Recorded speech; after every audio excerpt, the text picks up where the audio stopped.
Yo, what's up? We are live. We are live. Let's see who joins up this early on in the stream. And hopefully somebody can let me know if they are hearing me or not whenever they do join. Whenever they do join.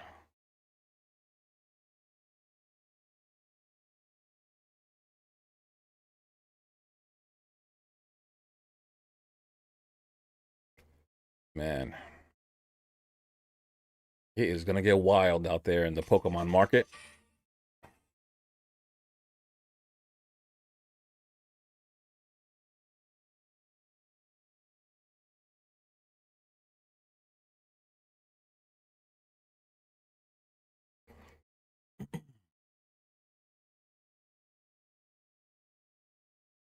Yo, what's up, guys? Who's here? What's going on? Who's excited? Skull Stacks, what's going on, bro? Welcome to the stream. You got one 3-pack. And you pulled the Mega Diancie EX. Wait, is that the regular EX or is that like what you got? They all say EX, whether it's the SIR or the Mega Art Rare. So which one did you get? Card Vibe, what's going on, bro? Welcome to the stream. How you guys doing today? I assume you guys are really, really excited for Mega Dream. You pulled the MAR. Nice. I actually like the MARs a lot. Like, a lot. Like, I think they look... Like, I'm really impressed with them. Let me fix my camera. It looks like it's a little... That's a little better. Yeah, I feel like they did a really good job with the Mega Art Rares, right? They gave you something to chase or pull that's in between an illustration rare and an SIR. So if you don't enjoy the pull rates for an SIR, or if you feel like the illustration words are too easy, but you want something of a tad bit of a higher like rarity, you have the Mega Art Rares, which I think are pretty decent. When I made the video, it was at like 1 out of 38 packs, and I think that's pretty good, honestly, for something that can look as good as those Mega Art Rares. Like, I like them a lot.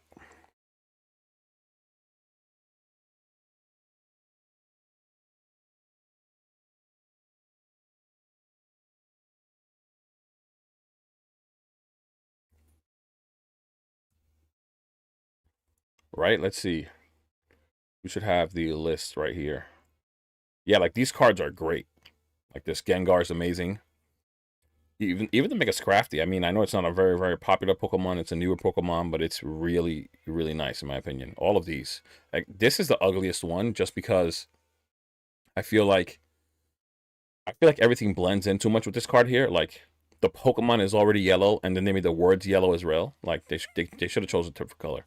Like, you have pink letters here, you have blue letters here, yellow here. Like, if you made this purple on the Gengar here, it would just blend in. It would look like, I don't know, it would just create more of a mess. And they did that here. I don't know why. They could have made the letters orange, red. I don't know. Something else. Kim Bone, what's going on, bro? Welcome to the stream. Welcome.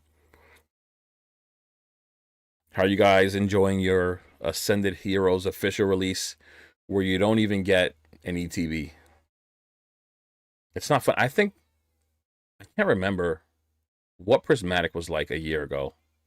And I mean, like, I can't remember if ETBs released. I think I remember in January going to Target and finding ETBs. Correct me if I'm wrong, if you guys remember by any chance.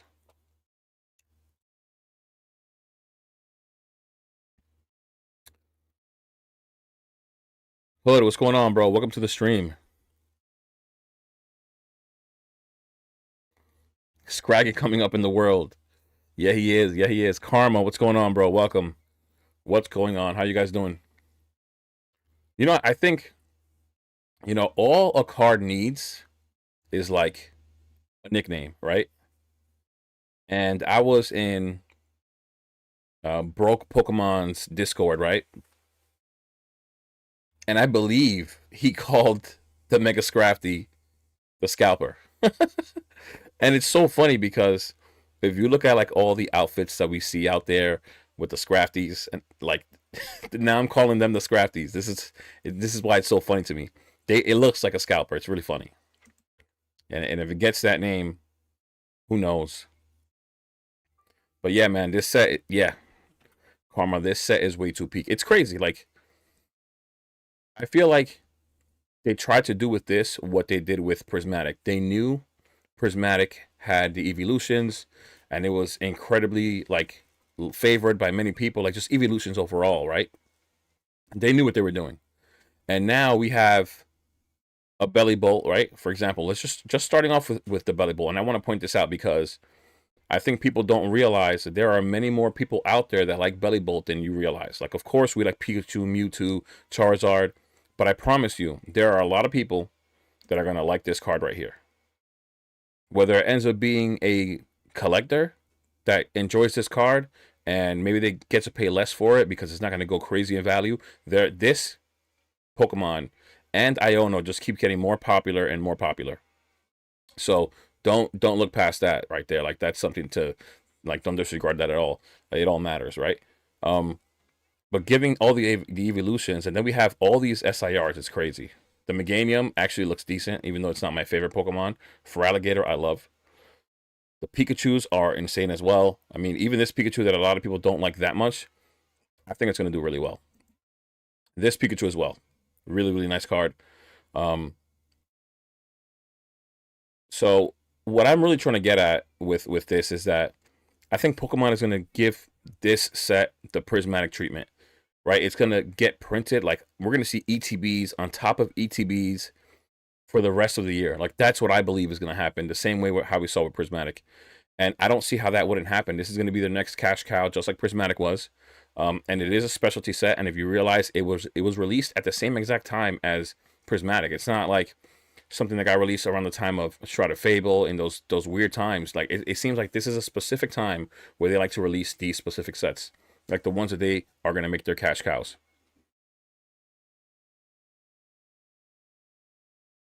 I'm broke, but I'm gonna get some though. that's that's how good the set is. Even if you're broke, it makes you want to get it, right? That's what I'm trying to say.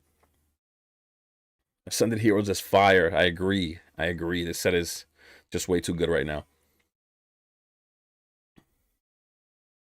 Yeah, he looks like he's trying to take something. It's true. I'm not kidding. All a card needs is a nickname, and it gets a nickname, and it becomes popular, and people actually like it. They'll use it, and it'll make the card more valuable. Yeah, you're loving this set. I am too. I love this set. I would like to rip some if I can get my hands on it, and just being a like the average everyday worker. Like, how do you get to a target in time before everyone else buys it? Like, especially here in New York. In New York, right? So around this time last year, when Prismatic released, I actually had an issue, like a health issue, I guess you could say, that kept me out of work for 3 months.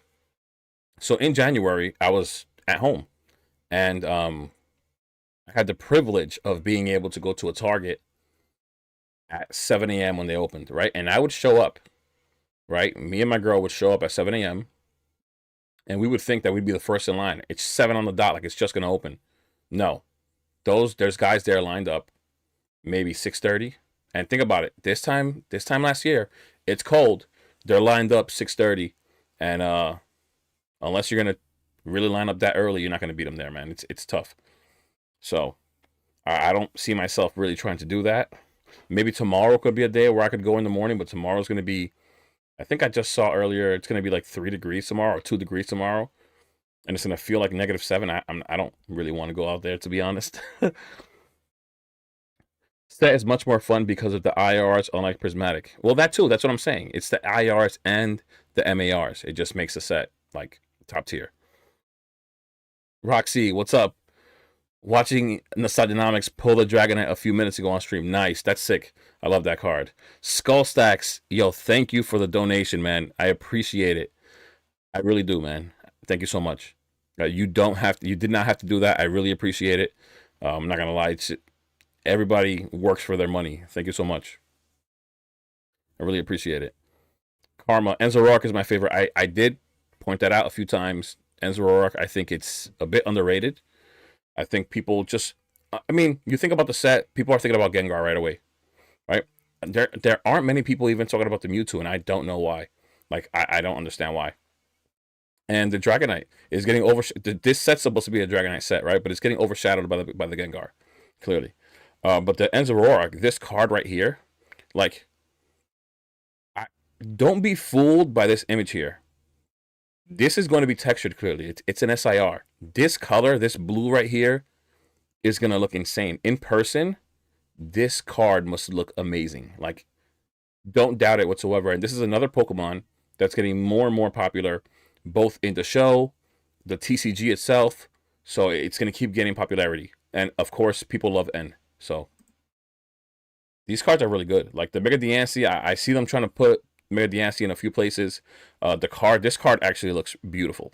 Actually, I don't have anything against this Pokemon. I don't favor it in any way. I don't have any kind of nostalgia towards it. But it is a beautiful, beautiful card. Like it really is. The Hawlucha looks decent.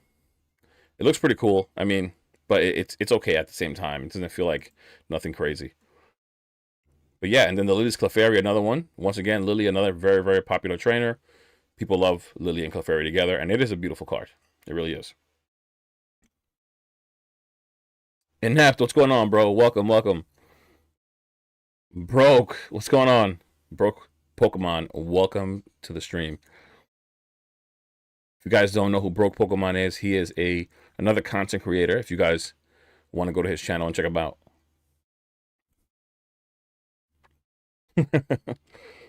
Everybody getting to know each other, greeting each other in the chat. I love it. But yeah, guys, it sucks that everything's going to be really, really expensive. It really is. I don't know. I just, the reason for this stream with the thumbnail, saying, is it going to break the market? Like, I'm really thinking about it. What's going to happen? I have not looked at the sales for the ETBs, like the pre-sales on TCG Player. I haven't looked at anything today at all. I wanted to do it live with you guys here and give you like my honest reaction to what's going on TCG Player, because TCG Player sometimes can be a little skewed, especially since pre-sales are always really, really expensive. Like, it just doesn't make any sense, right? Before we go there, though, I wanted to talk about, somebody mentioned the illustration rares make this set better than Prismatic. So outside of the SIRs, which we have 33 of them, guys, remember there's 33 SIRs in here, right? 33. Just want to make sure we remember there's 33 of them, right? And we cannot forget about this beautiful, beautiful, beautiful Metagross. This card is beautiful. I love this card. And this is what I'm saying. Like, there's so many good cards in here. But now the Mega Art Rares, right, giving you a balance between IRs and SIRs, with this Gengar being probably one of the most popular ones. It looks beautiful, and so is this Dragonite. They killed it. They killed it with this set. They really did. And even the Frostlass, in my opinion, looks really nice too. And yeah, of course, the IRs as well. We have a lot of IRs here that are going to be valuable, in my opinion. Like, I really do think that the Tracalope here is going to have a decent value. Holy moly. The Dreepy's going to have a decent value here. The Spiritomb, this is probably the best Spiritomb we've ever gotten. Really, really nice card. The Metachamp, this is, I believe, the same artist that drew the Moonbryon. You don't know what kind of hype is going to go to it. People like to pump cards like these because of the artist. You never know. The Hitmontop is decent. This Dugtrio right here, I think, is going to have a decent value. I don't know. We don't know how much is going to be out there, right? The illustration rare pull rates look kind of decent. But this card is really, really nice, especially since it's a Team Rocket card. The Mimikyu as well. Another card that's probably going to do really well. It's a really nice card as well. This card right here that no one's talking about, I think is going to do really, really well. I always point out the cute factor in Pokemon. Like, Pokemon cards, the cute factor will always give value to a card, especially a Pokemon that has already had popularity in the past. This card is going to do well. No one's talking about it. I don't know why. But we'll see what happens. Of course, Iono once again. Probably going to do decently. It's Iono. The Marill is also really, really nice as well. It's like a different art, so I like it because of that. The Psyduck, of course, we already know is going to be the most popular card. Like, it's so cool. honestly. And it's just chilling there. It's like an actual side deck thing you expect it to be doing. Let's see. And these cards are decent right here. This card right here is going to do well. Another cute card. Very nice. Tangela. Really nice. Right, and it's also like a little nostalgia, right? There's Erica's Tangela. You don't really get Erica too much, right? And I think that's another thing that's going to make this card a little more valuable. Did I see Danny's video? No, I did not. What happened with Danny's video? Let me know. What's going on? So yeah, let's go over to the prices on TCG Player. I'm just going to refresh in case to see what happens.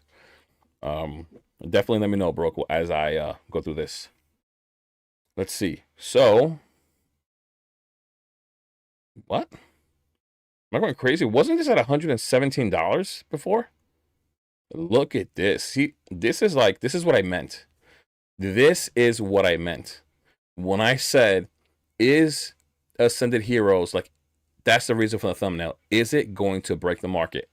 Guys, this is a regular ETB selling for $163.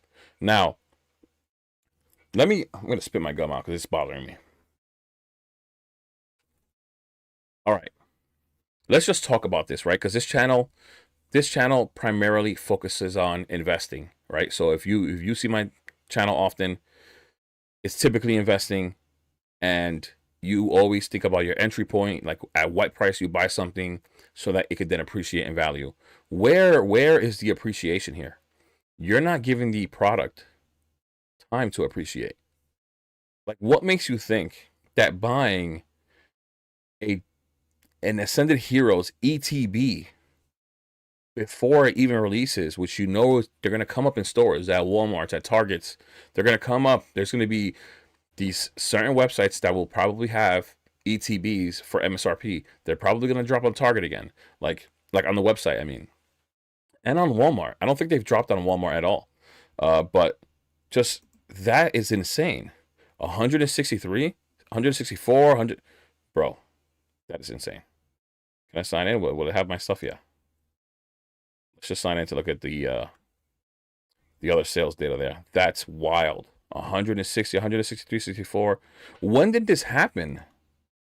Why would this happen? Look, it was at $117. Was that just today? No. Something happened. Something happened here. That's wild. That is insane. 100. That's crazy. Why? Like, for real, why? That's insane. This is, guys, if you realize, this is the only page with listings. Like, there is no other page. There are only 7 sellers listing the last 85 ETBs on TCG Player. This is like extreme FOMO. And in my opinion, if I'm being honest, this is like a little scary to me, honestly. This is where people come in and say, hey, that's in a bubble. This is in a bubble. That may pop. I don't know if it's in a bubble or not. We're never going to be 100% sure. But this price, this particular item, seems to be something that looks like it's in a bubble temporarily. Like, at some point, it's going to pop and drop, because it's not going to stay at $163. That's insane. Why would you buy it? I don't understand.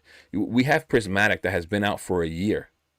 Prismatic has been out for a year, and it hasn't reached $163. And it's a great set. You know, I do feel like this set is better because it's going to cater to a wider, what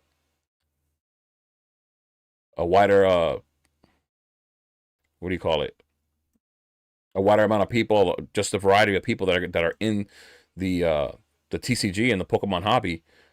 You know, you have a limited amount of people that, not limited, but just a certain amount of people that like evolutions in comparison to all those other Pokemon that are in Ascended Heroes, right? Ascended Heroes is going to cater to way more people, in my opinion. It's going to branch out to way more people. If they added a single evolution in there, it would have just broke this set.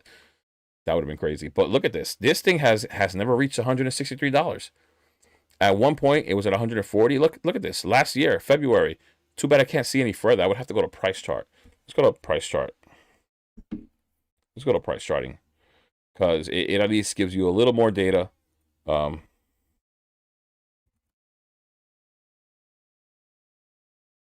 if it finds it just like that. That's insane.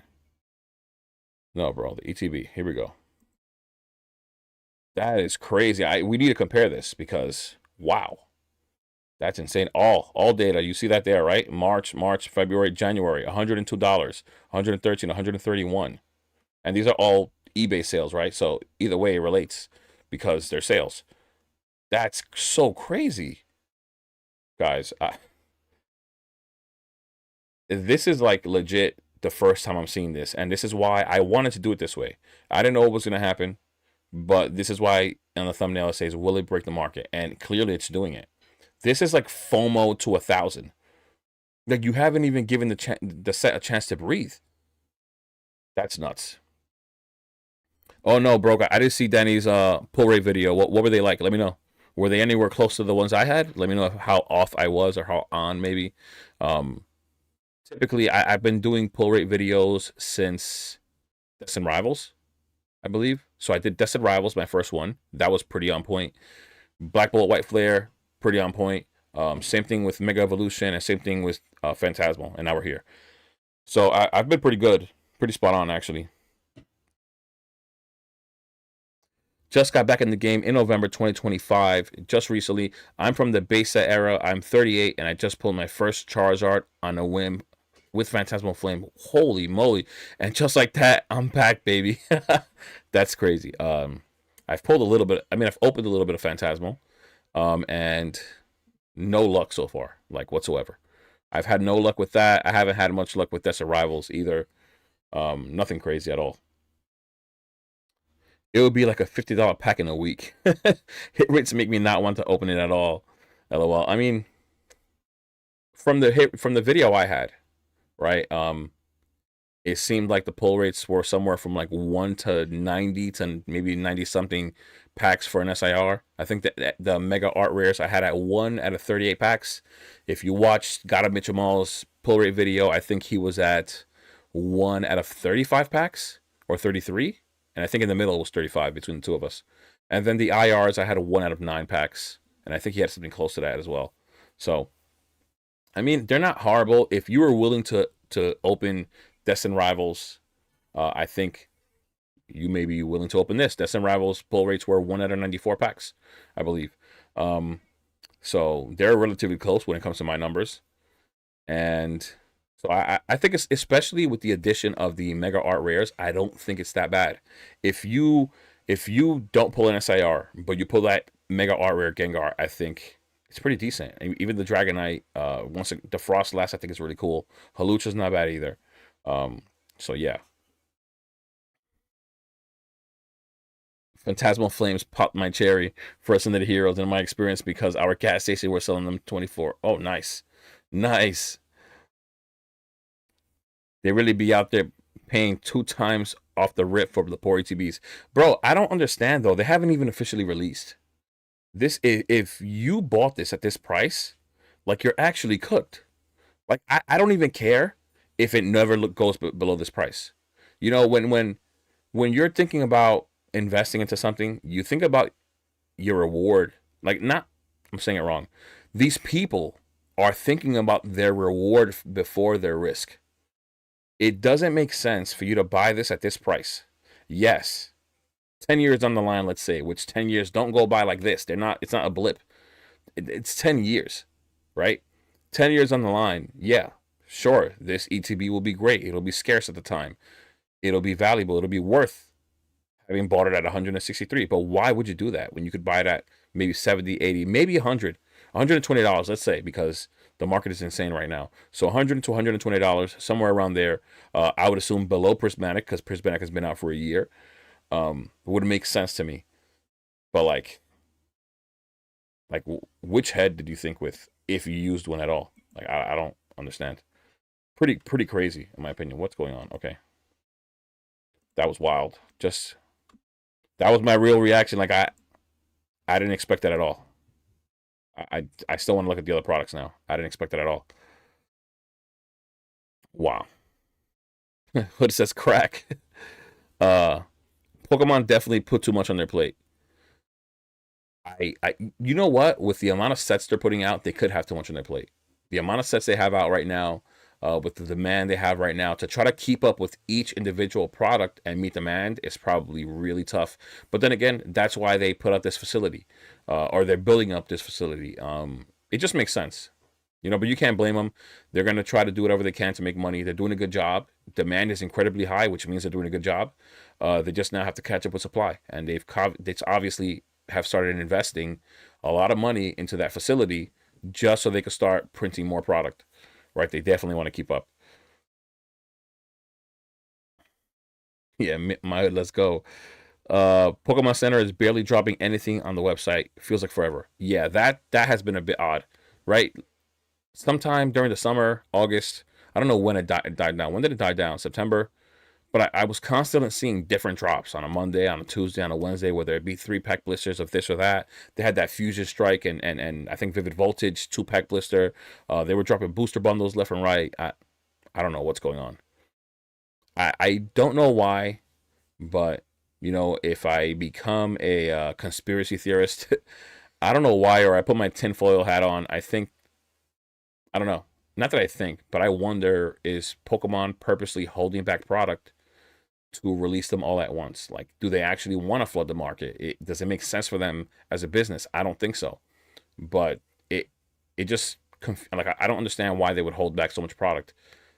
There's no way that this is all they have right now. Like, I don't understand. I don't. Snack bread, what's going on, bro? Welcome. What's going on? Did you know if you like the live next Pokemon pre-order, you won't get Era 17? Yeah, if you like the live, you will not get Era 17 on your Pokemon drop. That would be nice if that was actually the case. But if you do like the stream, I appreciate it. Kim Bone could have put that money into Prismatic. Yeah, I think so. I think if you think about how much Prismatic ETBs were printed last year, right? And you think that Pokemon is very capable of doing the same things here, like why would you not buy Prismatic now, ETBs, right? Because I think after this year of all that Prismatic we've had, not just simple Prismatic, just all the ETBs we've gotten, right? And it seems like we might be getting a few more. I think we're going to come to a sudden stop at some point where they're not going to have any more ETBs. Maybe they'll have booster bundles. Maybe they'll have more 3-pack blisters. It's so much easier to put out there, right? Less packs.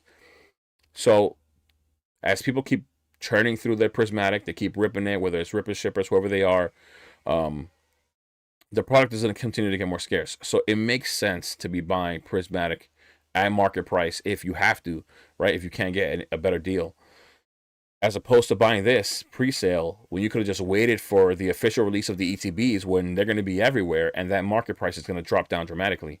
Not only that, you may have opportunity yourself to find them at Target or Walmart or Sam's Club or Costco, like multiple opportunities. It doesn't make sense to me. Doesn't make sense.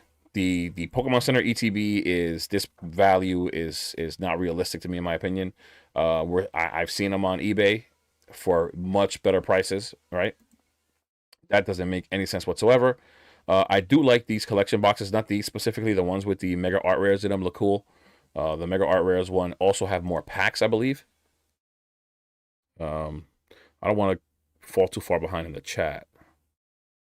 It's crazy work to do anything 2 times pre-order unless you're a Timmy. Yeah, I think that's the definition of what a Timmy is, right? Somebody who just doesn't know what they're doing.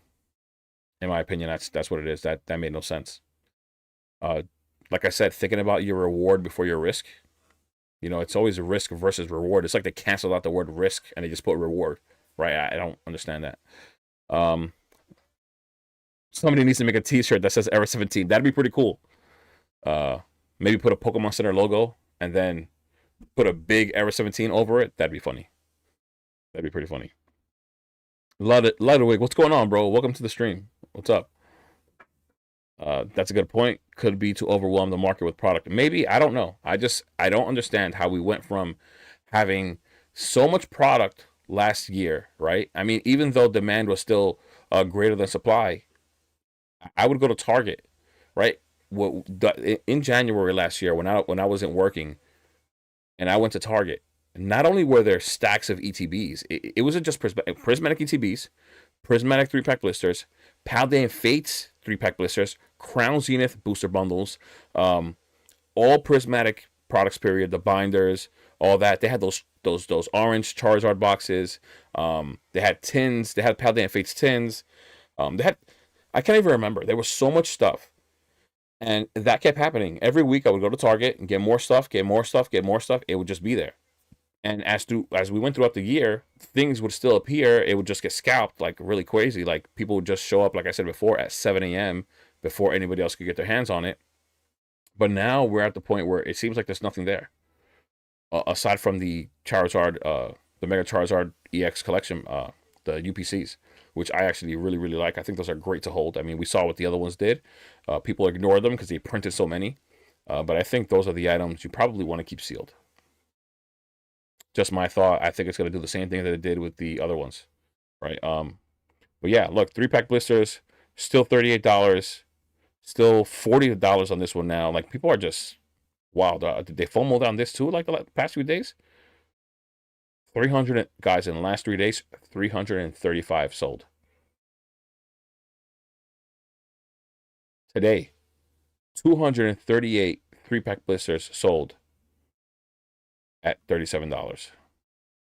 More than 2 times MSRP for that. And this one's at 40. The Charmander 3-pack blister, same thing, I would assume, pretty close. 229 at $40, more than 2.5 times MSRP. These have not released yet.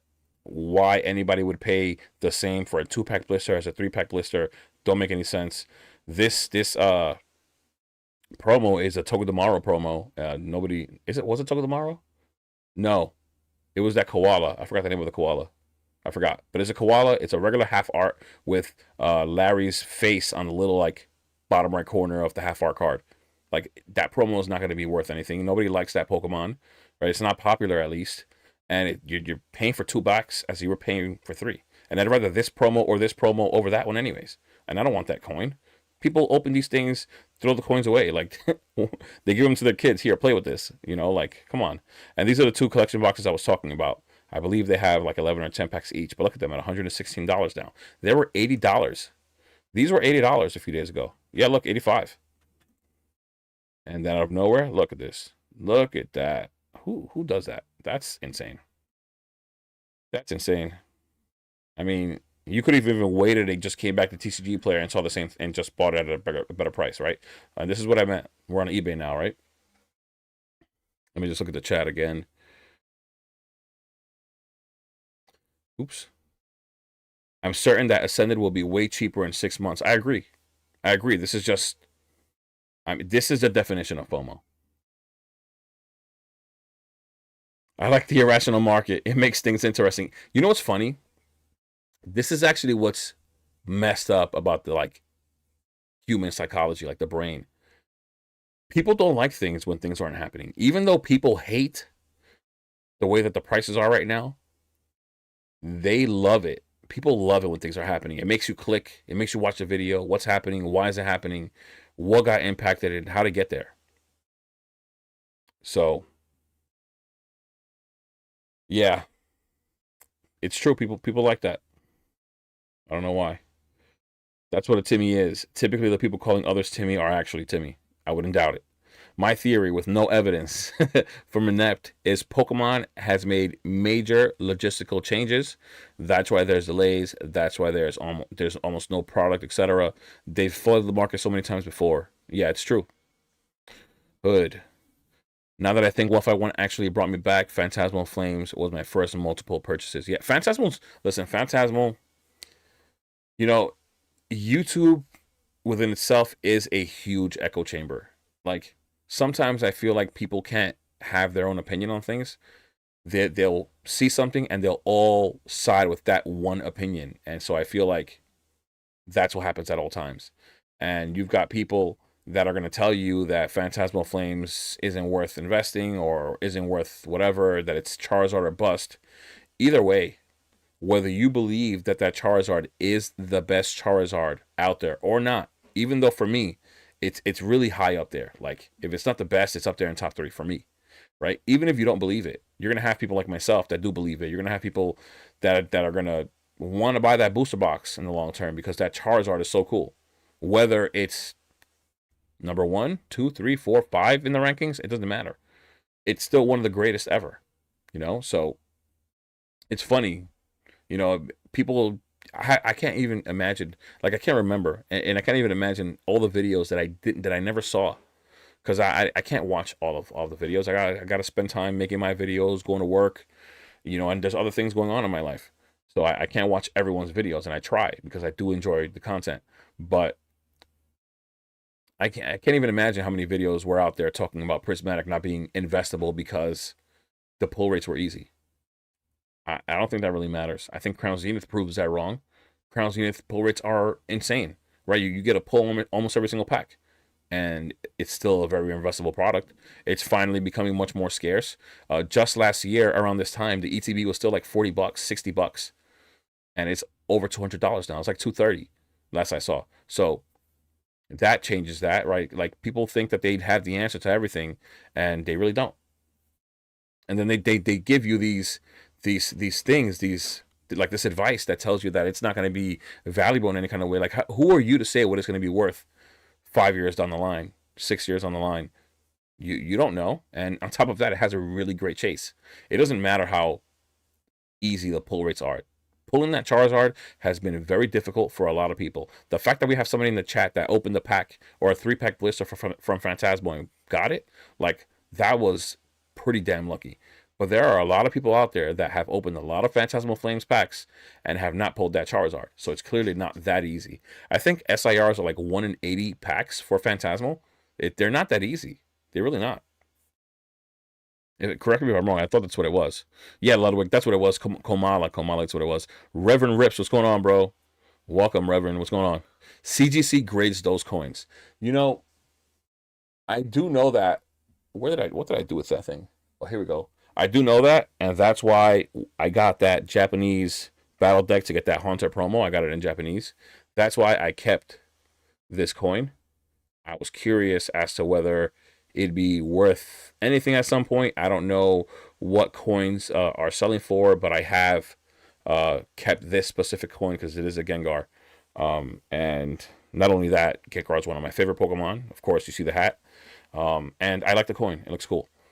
But I don't know how often those things sell or not. But yeah, guys, back to this real quick. Look at this. This is what I was saying. Like, look at these prices here on eBay.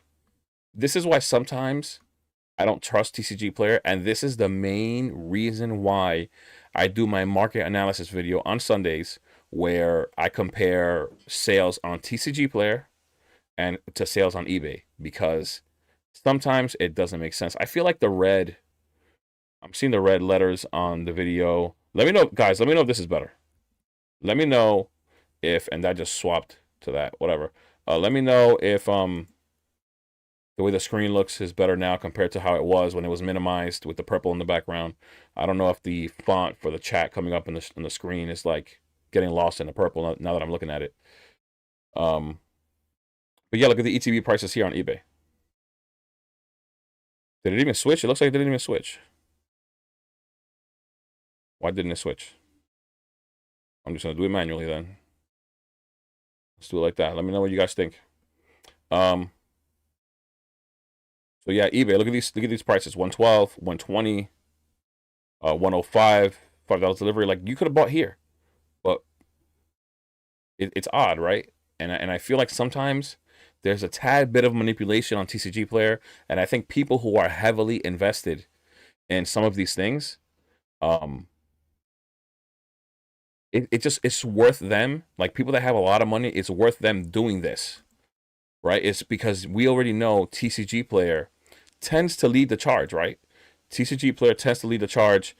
This tends to be the market price, and everybody follows it, right? It's very possible that you wake up tomorrow morning and these ETBs on eBay are $160 something. You know, like, and it sucks. It's weird, you know, that things like that can happen. But you never know. I once again, tinfoil hat. I don't let things go by. I call things how they are as I see them.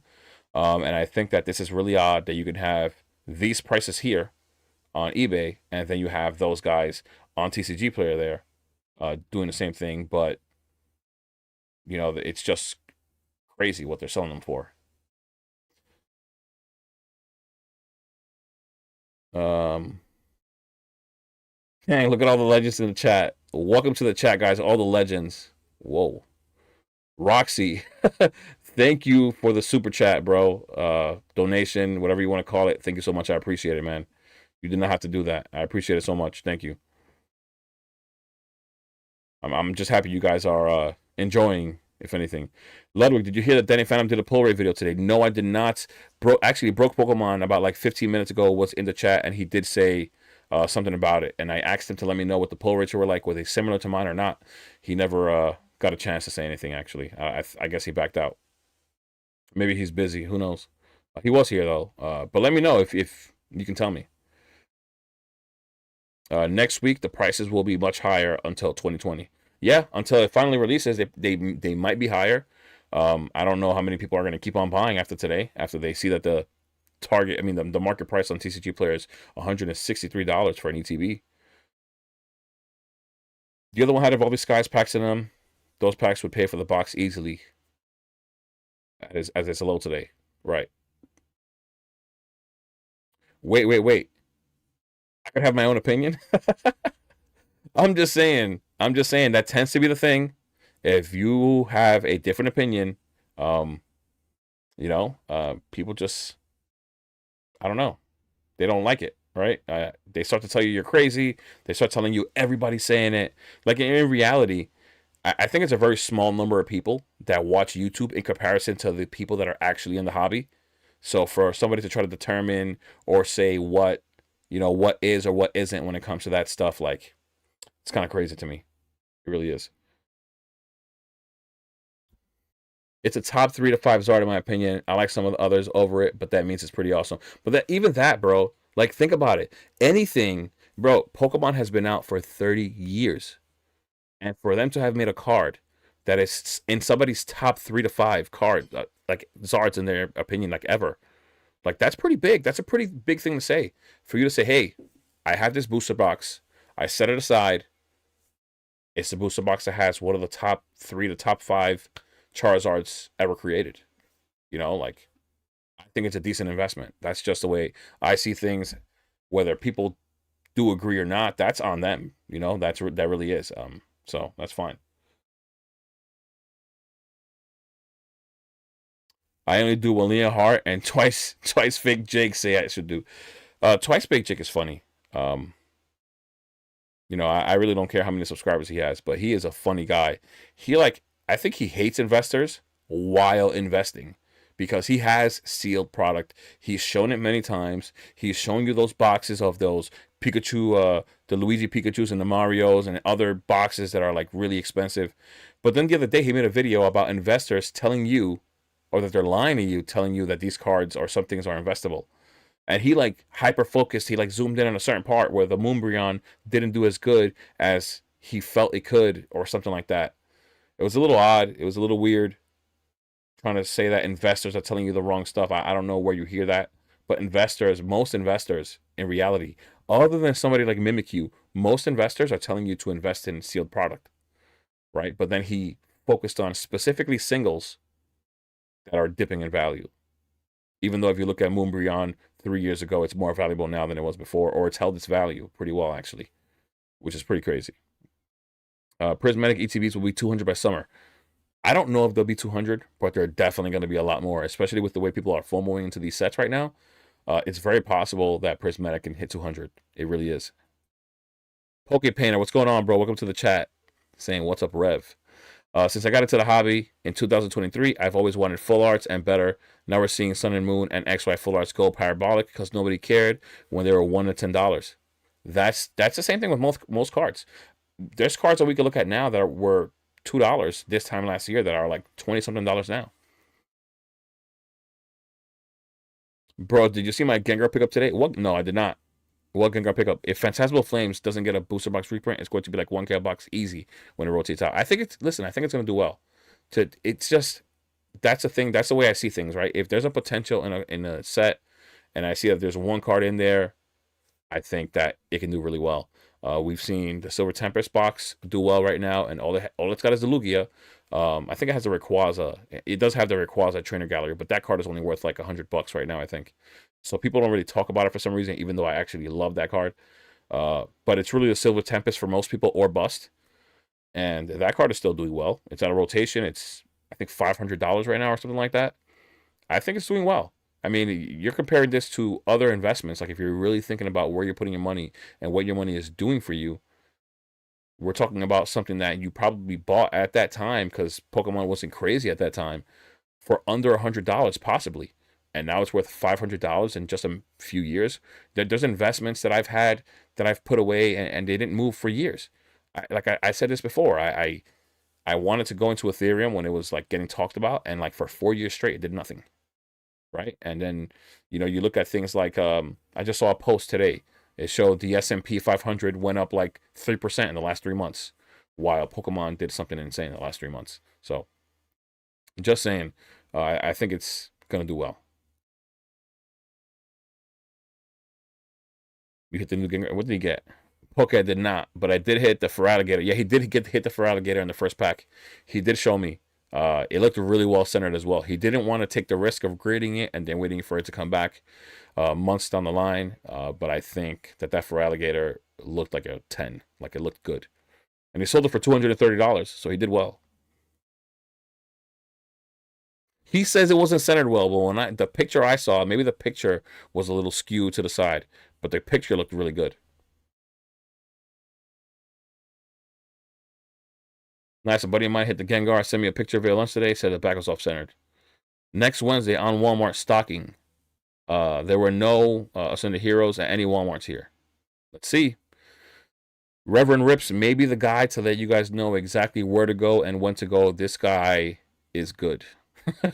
This guy is good, man. He gets everything he needs or wants to get, like somehow at MSRP from one of these stores, which is pretty, I don't know, he's pretty good at it.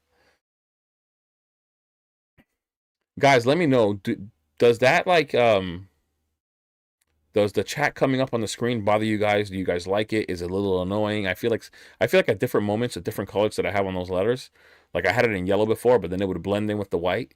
Let me know if you guys don't like it at all. Like if you guys don't like it, I will just at some point get rid of it. Like I'll never use it again. And I am trying to get used to StreamYard so that I can actually click on comments and like talk to each one, and you guys can see who I'm talking to at those times. Um, People selling shit they don't even have, they didn't even got yet. Yeah, it's true. But these can also be stores, right? Let's look at the seller. This one sold 411. Let's look at the store. Let's look at the seller. Look, Pete Football Pete. That's why this guy's he's gonna have. He's gonna have it. He's gonna have it in stock. He's got 50 more available. He sold 414. He is somebody that will have it. These are the guys usually that you buy from, right? And that you can trust.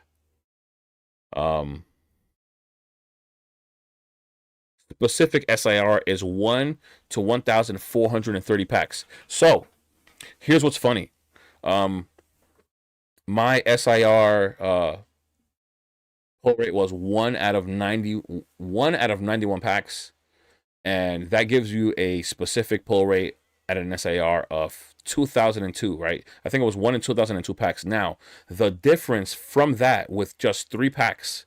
So, Gautam Jamal in his 1,000 packs that he watched, he got a pull rate of 1. What was it? It was a little less.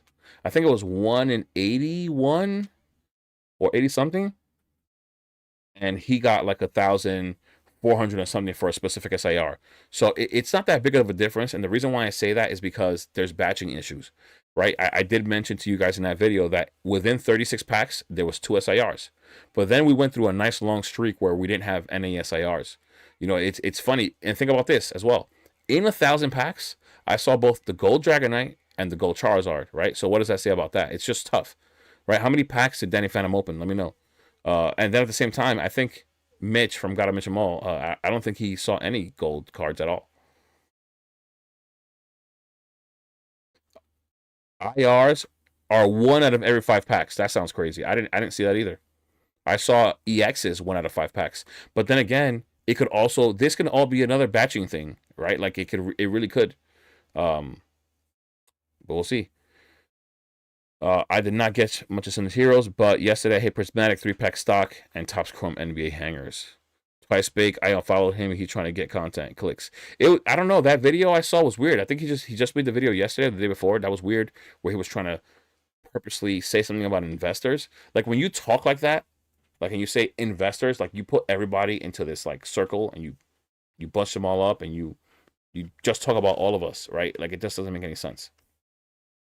And you don't see me talking about you barely see me talking about singles, and the singles that I talk about are all singles that are usually pretty affordable, that are like that do really well in PSA 10s, and you're not going to lose with that.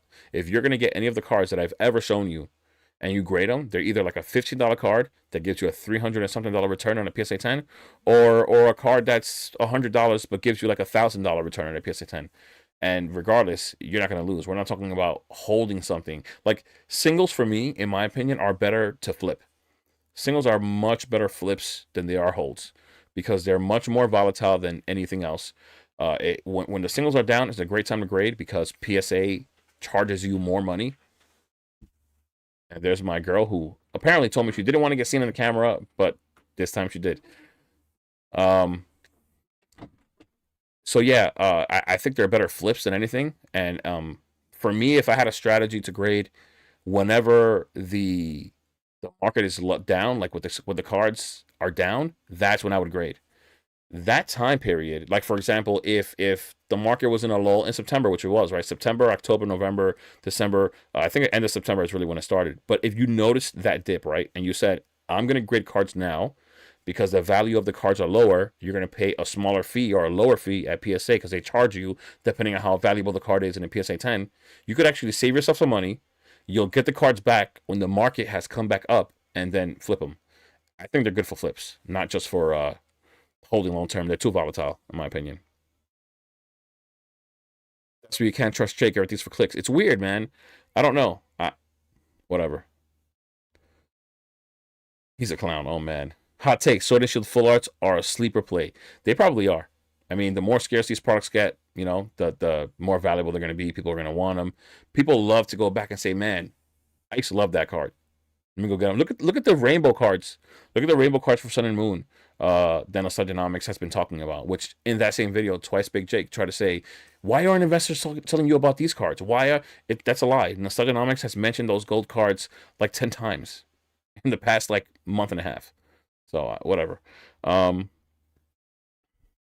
Fossil Limited Gengar Hollow, very clean. Yeah, for sure. I loved Hangar. Hot take. I've been buying what? I've been buying Porous ETB sealed promos that nobody really cares about, specifically and lots on eBay auctions. I'm gonna make a video on it next week. Nice. Tag me in it. Do something like that. Tag me in it so I can see it. I just love sealed promos. Yeah, people do. I don't know why. They love the plastic. They love it. Poke Painter. If you look close on TCG, Card World has 2,300 of the 2,600 Prismatic ETBs listed at 225, and they will raise price as soon as a few start selling. So not many others at any price. They're drying up fast. Yeah, that's that's a thing. It is a thing to kind of corner the market in that way. You can, if you're someone, an individual like that has a product, and you can corner the market like that, and you can hold out on a really really hot item like that, let everybody sell theirs off at a much cheaper price because they want to move their product, they want to turn money, right? They want to turn products so they can get money. You can hold that product till the end and be the last person to have it, and it's going to be your price, and that's just what it is, and no one else has a say or a choice in the matter. That's all I heard since November. Buy sealed, keep sealed.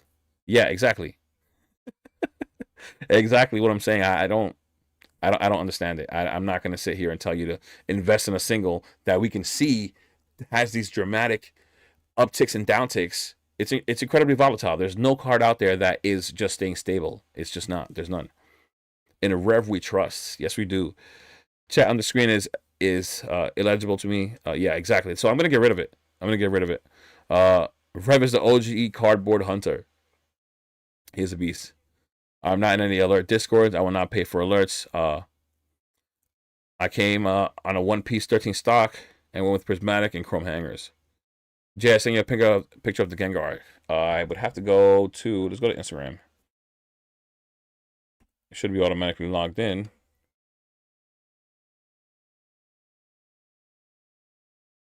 Here we go. Yeah, that looks decent. That looks decent.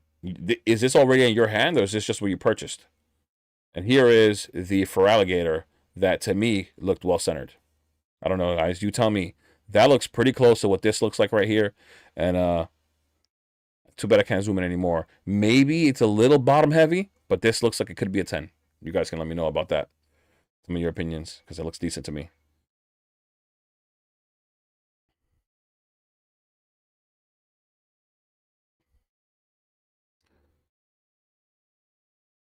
Let's see. 1,701 packs opened. But there you go. Okay, so perfect. So I thought I saw 1,000 packs. Gotta Mitchell Mall saw 1,000 packs. Danny Phantom saw 1,700 packs. That's still in reality, in like the really wide scope of things. That's not so much. That really isn't. Honestly, if I saw 1,000 packs opened within the hours of 5 p.m. and 12 a.m., right? Because I always had to be aware of when these guys were ripping packs. If I saw that in a span of 3 or 4 days, can you imagine how many packs are already out there? Like, we really, really need more packs to really, really determine where we're at. But either way, I think that the SIRs are going to be 1 in 80 packs to 1 in 90 packs. So yeah, it's still like pretty similar to Destined Rivals, like I was saying before. Jay, that's where I make my bank. Exactly. Flipping singles is that's what I think they're good for, the singles. They're not, if you want to keep your collection, that's great, keep a collection, but when it comes to investing, singles are probably not the greatest thing to have, to be honest. Yeah, Jake knows how to get YouTube engagement. No hate for that, not at all. You just can't take him seriously because he's not consistent and pumps FOMO. Yeah, it is what it is. So I ignore it though. Like, I saw it and it just felt weird about it, so I backed away from the video. Jay, you know my great consignment started. Yeah, I do. But you're a beast at it, man. You keep moving. Out of 1,001 packs, no God packs were pulled. Yeah. Those God packs are going to continue to be incredibly rare. That's what I'm saying, though. Like, somebody could have watched 1,701 packs open and saw like 3 God packs. And then somebody else that saw the same amount of packs saw none. And that, I wondered, did he say how many gold cards he saw? Because that's the funny part. I saw 2 in 1,000. One of each. One Charizard and one Dragonite. So let me know what he saw. What?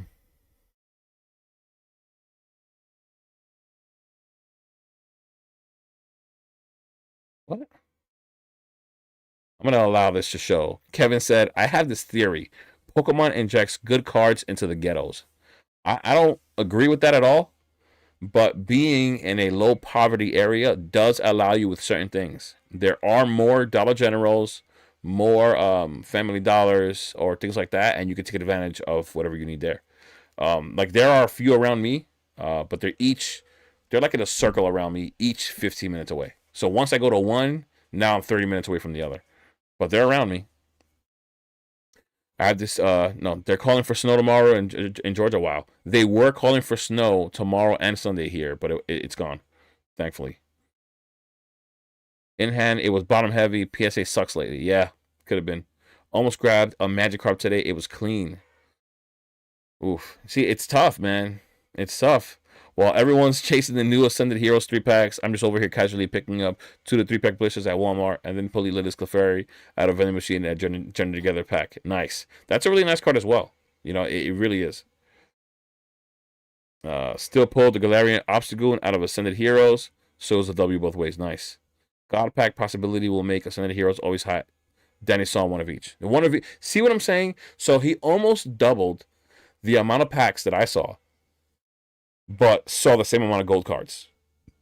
So that could be like really skewed. He could have gone on for another run of 100 packs and I saw an SAR. And then it would have skewed his numbers totally, like totally different. So, but like I said before, they're relatively close. I believe they're going to be, when TCG Player finally comes out with theirs, which from what last I saw, I think they do like 8,000 packs. I think it'll be somewhere from 1 in 80 to 190. But if it's like one in 80, this has been the most off the pull rate video has been. But it usually is pretty close. Like usually is. But batching is a thing, especially with a specialty set. But yeah, guys. Wow. The chat kept going. I'm just trying to keep up, and I wanted to look at all these things because I have not looked at the singles and what they're worth and what they've been selling for ever since the other day when I made that other video about the potential that I believe Ascended Heroes has. This is not a digital image. I just want to see the image, right? Because I was telling you guys that this probably looks really nice in hand. Really nice card, man. Look at that. Really cool card. Yeah, let's see. Let's go to the sold items, US only, of course. Sold items. All right. Let's see.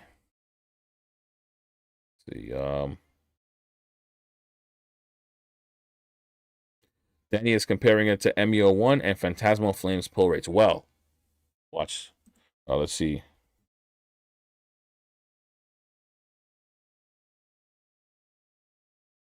Right, it should come up with TCG player somewhere over here. And you see what makes no sense? The SIRs and MEO1. This is just here. 1 in 101 packs. Not an easy pull rate whatsoever. It's actually worse than Destined Rival. So how does that compare to Phantasmal Flames? It's kind of off, even to just say that. But TCG player will have it right here, what they had. Let's see what TCG player had. Here we go. Special illustration rare, 1 in 101, right? IRs 1 in 9. This is where I would compare. I had 1 in 9 for illustration rares, and the EXs were 1 in 5. So if you think about this, right? If I'm hoping Danny Phantom also told you the EX pull rates, which are the double rares, right? So I clearly gave you this number, which was 1 in 5 packs for what I saw. How is it possible? This is how you know that batching is an issue and his numbers might be a bit skewed. So, and I'm not trying to say that I have better numbers than his. I'm just trying to say that there's a batching issue. I may see something different, which may be more accurate, or maybe more inaccurate, depending on who it is that's doing it, right? So we have 1 in 5 here. How could illustration rares also be 1 in 5? This is not 1 in 5 clearly, but what if it was? But it wouldn't make sense. This is a higher rarity card. So for him to say 1 in 5 illustration rares and then have EXs at 1 in 5 as well, it's kind of I don't know. It's just it doesn't make sense, right? At least to me. So that's that.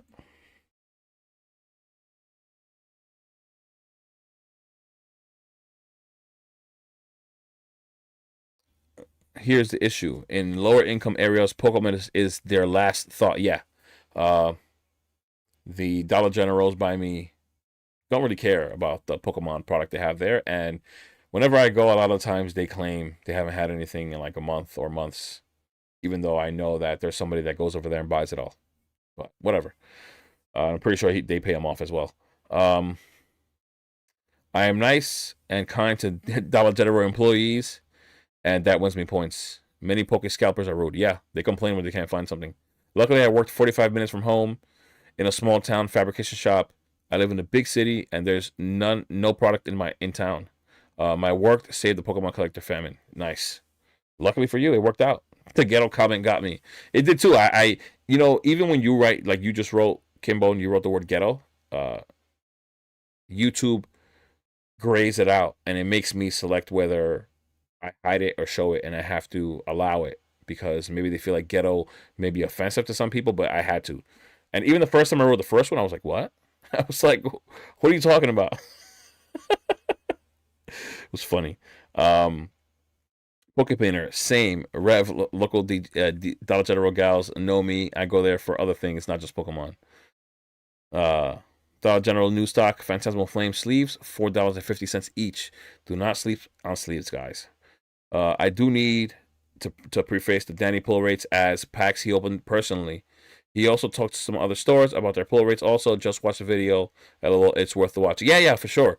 But like I said before, even today, I came home, showered, hung out with my fiance, had dinner, loaded up the video so that some people can at least know, give them a half an hour in advance notice that I'm going to be going live. Hopefully it popped up as a notification, but I don't think it worked this time properly.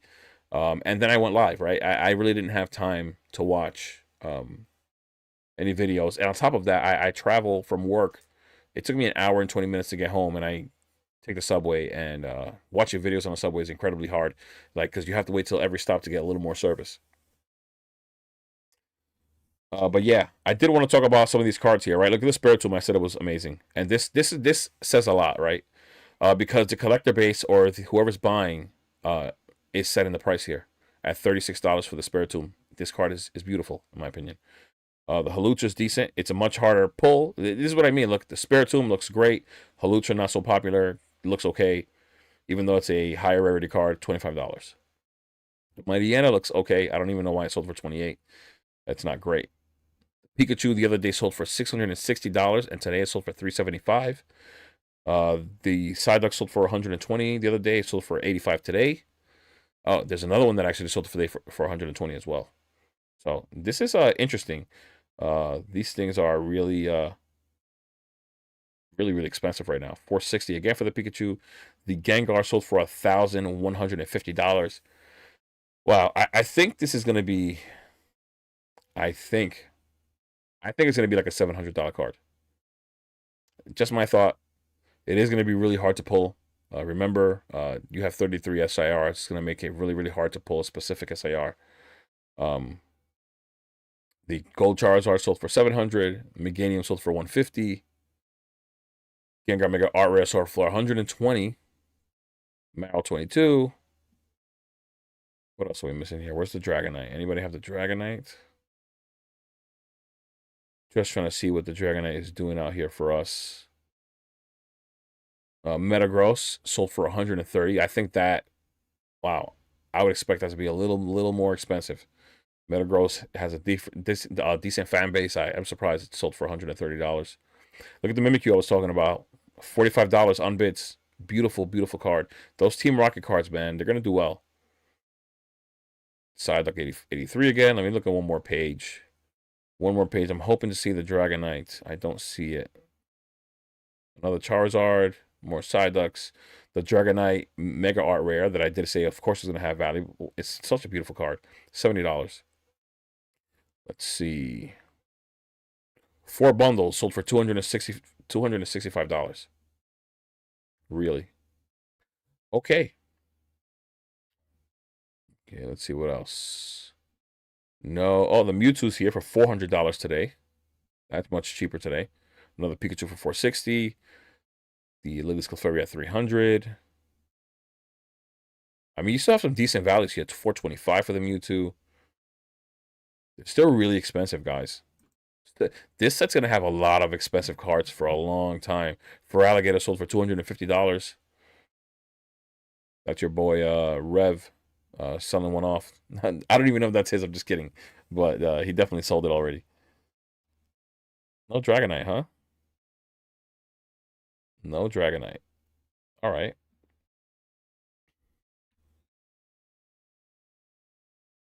Let's see.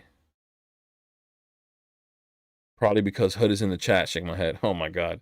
We got to say Hood from now on, I guess. I don't know. It did it. I don't know why it graded out like that. Many people don't come to the Hood because they're out of place in the shows. Yeah. I do not go to the Hood anymore. Last time I went, I got inked and witnessed some interesting parenting techniques. Sell early, buy late. Oh my God. Reverend, the Hood Pope. Oh my goodness. Rev, I never asked. Are you actually a reverend? I never asked this, and we've had like multiple conversations. Not terrible price for the Gengar. Thought it would be more. This early on, everything's more. But I think that at some point, people are gonna just get a little more accustomed to seeing that card a little more often, and it's gonna drop the value of the card. Like I said, we haven't had enough product out there to make it feel as if that card has been out there a lot, right? Like, I could probably go through the listings of the last week and count up all the Gengars that have been sold, right? That already tells you alone that there aren't many out there. There hasn't been enough time for there to be out there. And so there hasn't been enough time for us to actually determine the value of the card. And right now, because it's already got selling at $1,000 to $1,150, because it's already, it tells you that it's gonna get cheaper. It just will. That just it tells you.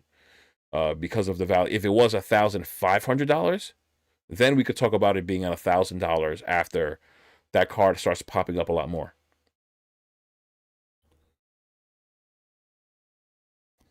Pastor people from the hood and beyond. Oh my God, I pastor people from the hood and beyond. I feel like I set the price on side like 2018 McDonald's Hollow after I bought it for $50. It jumped to 100 raw. I feel like this set on the side. No, sorry, Rev. I gotta admit, the gospel service was amazing. This is the Hood Poke channel. Oh man, the Hood Poke channel. I went to gospel service on what is that? Fort Bragg and also Fort Leonard Wood. I actually pastored a congregation. I pastored a bi bivocal what? Oh, bivocational for 22 years. Now another congregation for 3 years. That is interesting. Interesting, but it led you to have a pretty cool name though. Reverend Rips. Pretty cool. Pretty cool. It's interesting just to see how many people we have out here that they just do different things, right? You know what's funny? I used to want to uh maybe get a live with Nostalgianomics. He had mentioned a few times he'd do a live with anyone, and then he had that thing with Poke Plumber. Um, and then I thought to myself, it's over for me. Once this guy finds out I'm a plumber, he's never gonna do a live with me ever. Like it's really over. So I find that funny.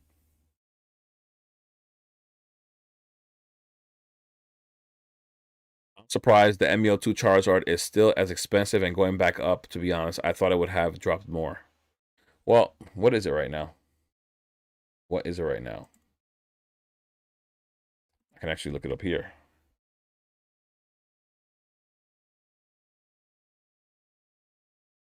I want to look it up here real quick so I can look at the PSA 10 value, and then we can look at, oh, this is the Japanese. Where's English? Right here. Wow. PSA 10 is still at almost $2,000. It is. They're both values are starting to increase back up. Both PSA 10 and raw. That's sick. $2,032 as of today. Another one today, 2025. Yesterday, 1,822. 1,968. Wow. Yeah, this card is still really, even at a PSA 10, like $2,000. Thick card though. This card is beautiful, man. And people want to hate on it because it's new. They want to go against the grain. Oh my gosh. It's funny. On TCG Player,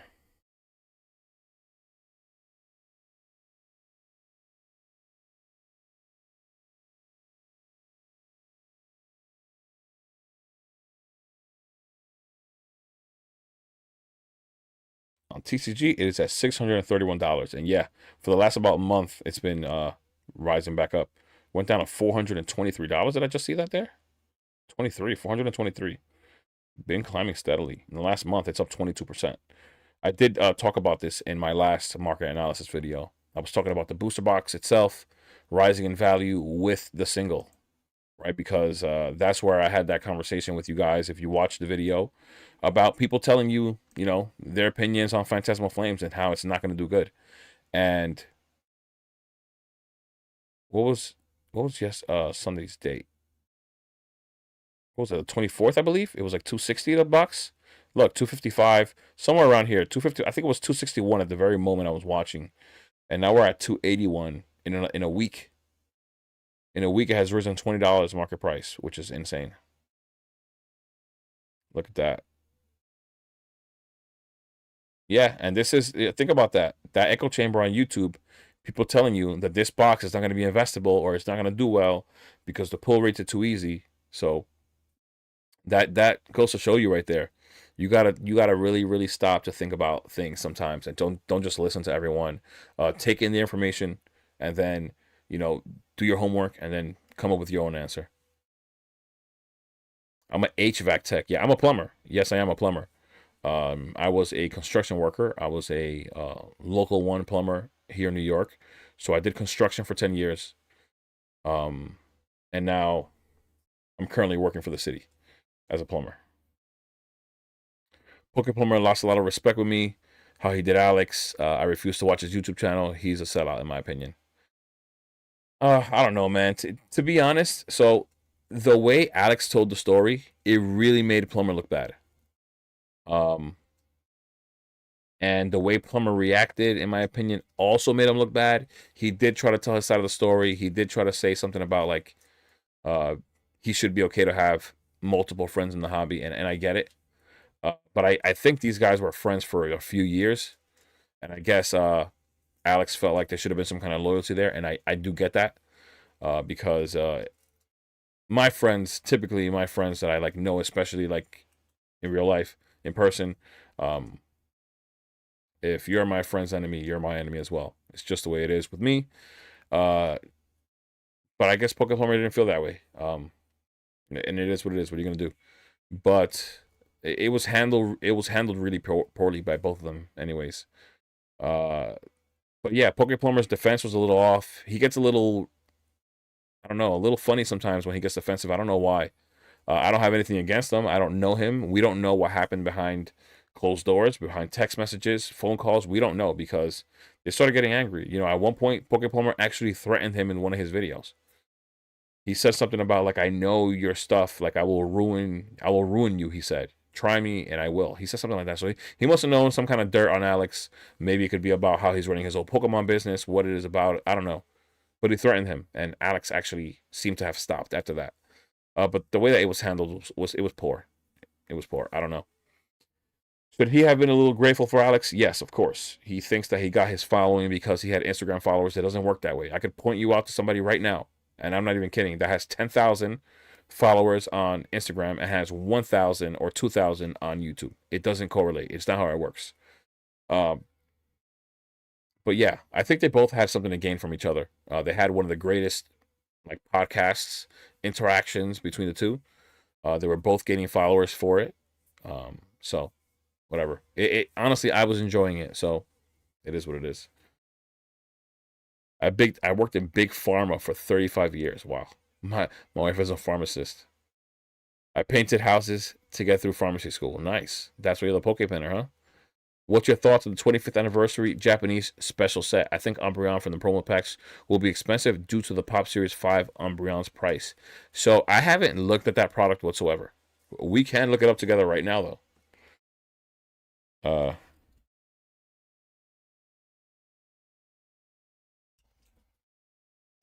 what is it? Is it a promo pack? Is it a... What did you write? Special set. Let's see how it comes up. Because I don't know what you're talking about at the moment. I don't know. Honestly. Are you talking about this right here? Oh, or this box? That looks insane. 2020. Wow. Let me know what you're talking about exactly. As I don't know which one it is. I would like to look at it because I have not looked at it whatsoever. I really understood what happened. I never really understood what happened with Plumber and Nostalgianomics. I don't know. It seemed like Plumber went to have a good time with what's this guy's name? Cool Trader Ryan. And Cool Trader Ryan was not, him and Alex weren't getting along. And he would actually show up with like his whole stream. They would all go into Alex's chat and like disturb his stream. Like they would all bombard his chat. Like they would do weird stuff, like little kid stuff. Like they all would actually go. Him and he would be there himself. It wouldn't just be the people. He would be there himself, and he would like disrupt the stream and just do weird stuff in there. Um, so to me that was really childish. Like I don't know, put a bad taste in my mouth when it comes to Cool Trainer Ryan. I don't know why somebody would do that. How much would you like to how much would you have to dislike somebody to actually take your time to do that from your day and even your stream or your viewers? Like it was weird. But that was happening and that happened multiple times and as this was happening and I think things were being said about it like one another. I think Nostalgianomics even said one time in one of his live streams, not I think, I know. Somebody said that he should fight Cool Trainer Ryan because he had put a video out of him being in like a MMA training gym, like he was like kicking a bag. Um, and so that led to the question of him fighting Cool Trainer Ryan, and then he said that he would. He said he would love to, So something, other things must have been said for it to get to that level. And then Poke Plumber went ahead and became friends with Cool Trainer Ryan, and like was ditching Alex on the podcast days, and he would go hang out with Cool Trainer Ryan instead on those days. And so I guess Alex got fed up, you know. That's what happened, and then that led to more drama, and it was just a whole slew of things. Too much for me, honestly. We're retired at 55 now. I do what I love, ministry and Pokemon. Yeah, that's where I want to be when I'm 55, to be honest. I love the Halucha SIR. It's not bad, I don't think. It's just, of course, that it's not that popular, but I think the card is decent. It's just not amazing, but it's decent. I don't know. I feel like they could have done just a little bit better, but it's still a nice card, honestly.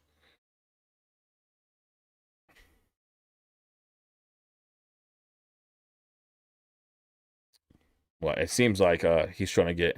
This is why I think YouTube grayed out the word ghetto, because people maybe take it too far sometimes, and people are like, "Yo, what are you getting at?"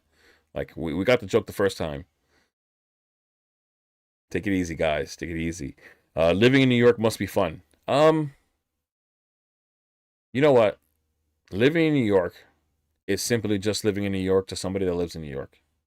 I'll say it like that. It's not special to me, but I can see how it is special to other people. Like when I visited out to Virginia, I've gone to North Carolina, Florida, and New York is very very different. But there's a lot of activity going on a lot of the time. It's also very noisy. You don't have much privacy. Everywhere you go, there's a ton of people. Everywhere you go is a rush. Like people are pushing you, trying to get on the train. People are honking at you in the streets. So it's an experience. I will say that it is an experience, but it is also fun. It is great to have everything accessible to you. There are stores everywhere. If I wanted to go buy something right now, there is. I will find something open. Like whether it be a restaurant, whether it be a deli or a grocery store, I will find something. Like something will be open. There's always things open in New York. That is probably the greatest perk of living in New York, I would say. The chase card and the theme song, gotta catch them all. Slowly just start whispering and lingering in the mind. Uh, Kevin, which if you think about it, it would be brilliant. Rich people buy and pull nothing. I don't know if that's the case. Honestly, I don't think that that's how it works. Me and my homies, looking into HVAC. HVAC, listen, all blue collar jobs usually do pretty well. They can't be replaced by AI. Look at it that way. And if you get yourself into a skills trade, it just becomes much more niche to you. Like everybody, like if you do plumbing, everybody needs a plumber. It doesn't matter what time of the year it is, there's plumbing to be done. Um, I have 100% have had loyalty amongst my friends. Yeah, that's how it should be. Uh, I'm I'm loyal to a fault, like some people like to say. Um, he needed a name to get into space. Yeah, I stay away from the drama. That's why it hasn't gone that way on my channel. I don't want it to be a drama-filled space. Um, Even though it could gain you views, like that girl Kira. Like I don't find anything she says interesting at all. I don't know. People can feel however they want about it, but all she does is complain about stuff and talk about people. Um, and so I've never looked too much into her channel, and I probably never will because of that. I don't want that personally for me. Like that was, Team Rocket Joey tried to bait me. I said this before, and I didn't go for it. I almost did because I am a human and I want to react, but I was like, you know what? I want to keep this the way it is. I'm not gonna let him tarnish my channel by having me react to something that's, if anything, gonna gain him more views because people on his channel like drama. So, and it's not gonna do anything for me. I really missed that podcast too. It was really good. It was a really good podcast. Not gonna lie. Poke Plumber's a weirdo. Oh my god, why? I don't know. I don't know him like that. I'm not gonna say he's a weirdo. He's fine. In my opinion, he's fine. He's got a lot of freaking money though. When Alex used to say that he was crazy and he used to buy everything, he was not lying. That guy talks about spending money like if he was taking a crap. Like it's nothing to him. He's like, yeah, I bought what do you say? I bought 48 cases of Destined Rivals. I'm like, what? How do you just say that like that? You know, if I bought 48, I'd be like, guys, I bought 48 cases. Like that would be like a milestone for me. This guy was like, yeah, I bought 48 cases of Distant Rivals, put them away, set it and forget it. I'm like, this guy's nuts, man. And he'll say he's not buying, and then out of nowhere, he's like, this card is still cheap. It's a Grail card from the Sword and Shield era, and it's only $700. Get it while you can. What are you talking about, bro?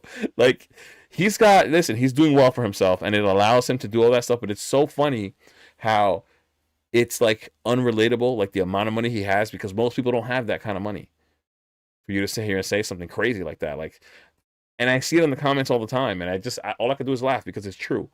You know, we can't relate to that kind of money, even though we'd all love to have it. No hate on him for having it. You know, his success is his success. You know, it's great for him. I can't wait to get there one day myself. Uh, let's see. SV base is going to be money. So many very low gem rates. Yeah, I talked about that several times in my videos. Oh, that's just like Mega Troll shit. Yeah, I'm not down for that. Just out of the blue, yeah. You could flashlight them white packs. What? I don't know what you're talking about.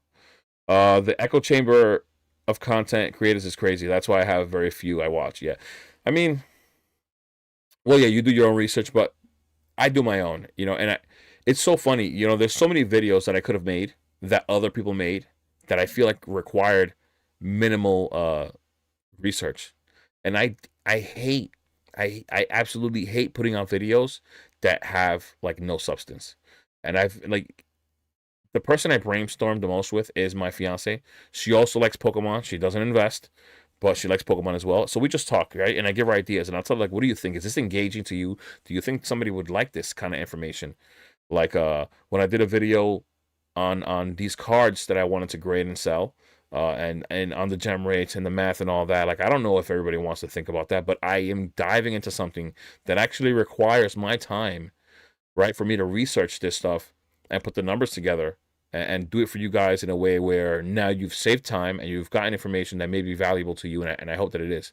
Like the pull rate video. You guys watched the pull rate video that was 15 minutes long, but it took me somewhere from like 12 to 15 hours to record all the information. Just think about that. I spent like 3 or 4 days where I was watching a rip and shipper like 4 to 5 hours each day. And it's funny because Gotta Mitchell Mall was live last night, and he thanked me for the idea of the pull rate videos because I was the one who did it first.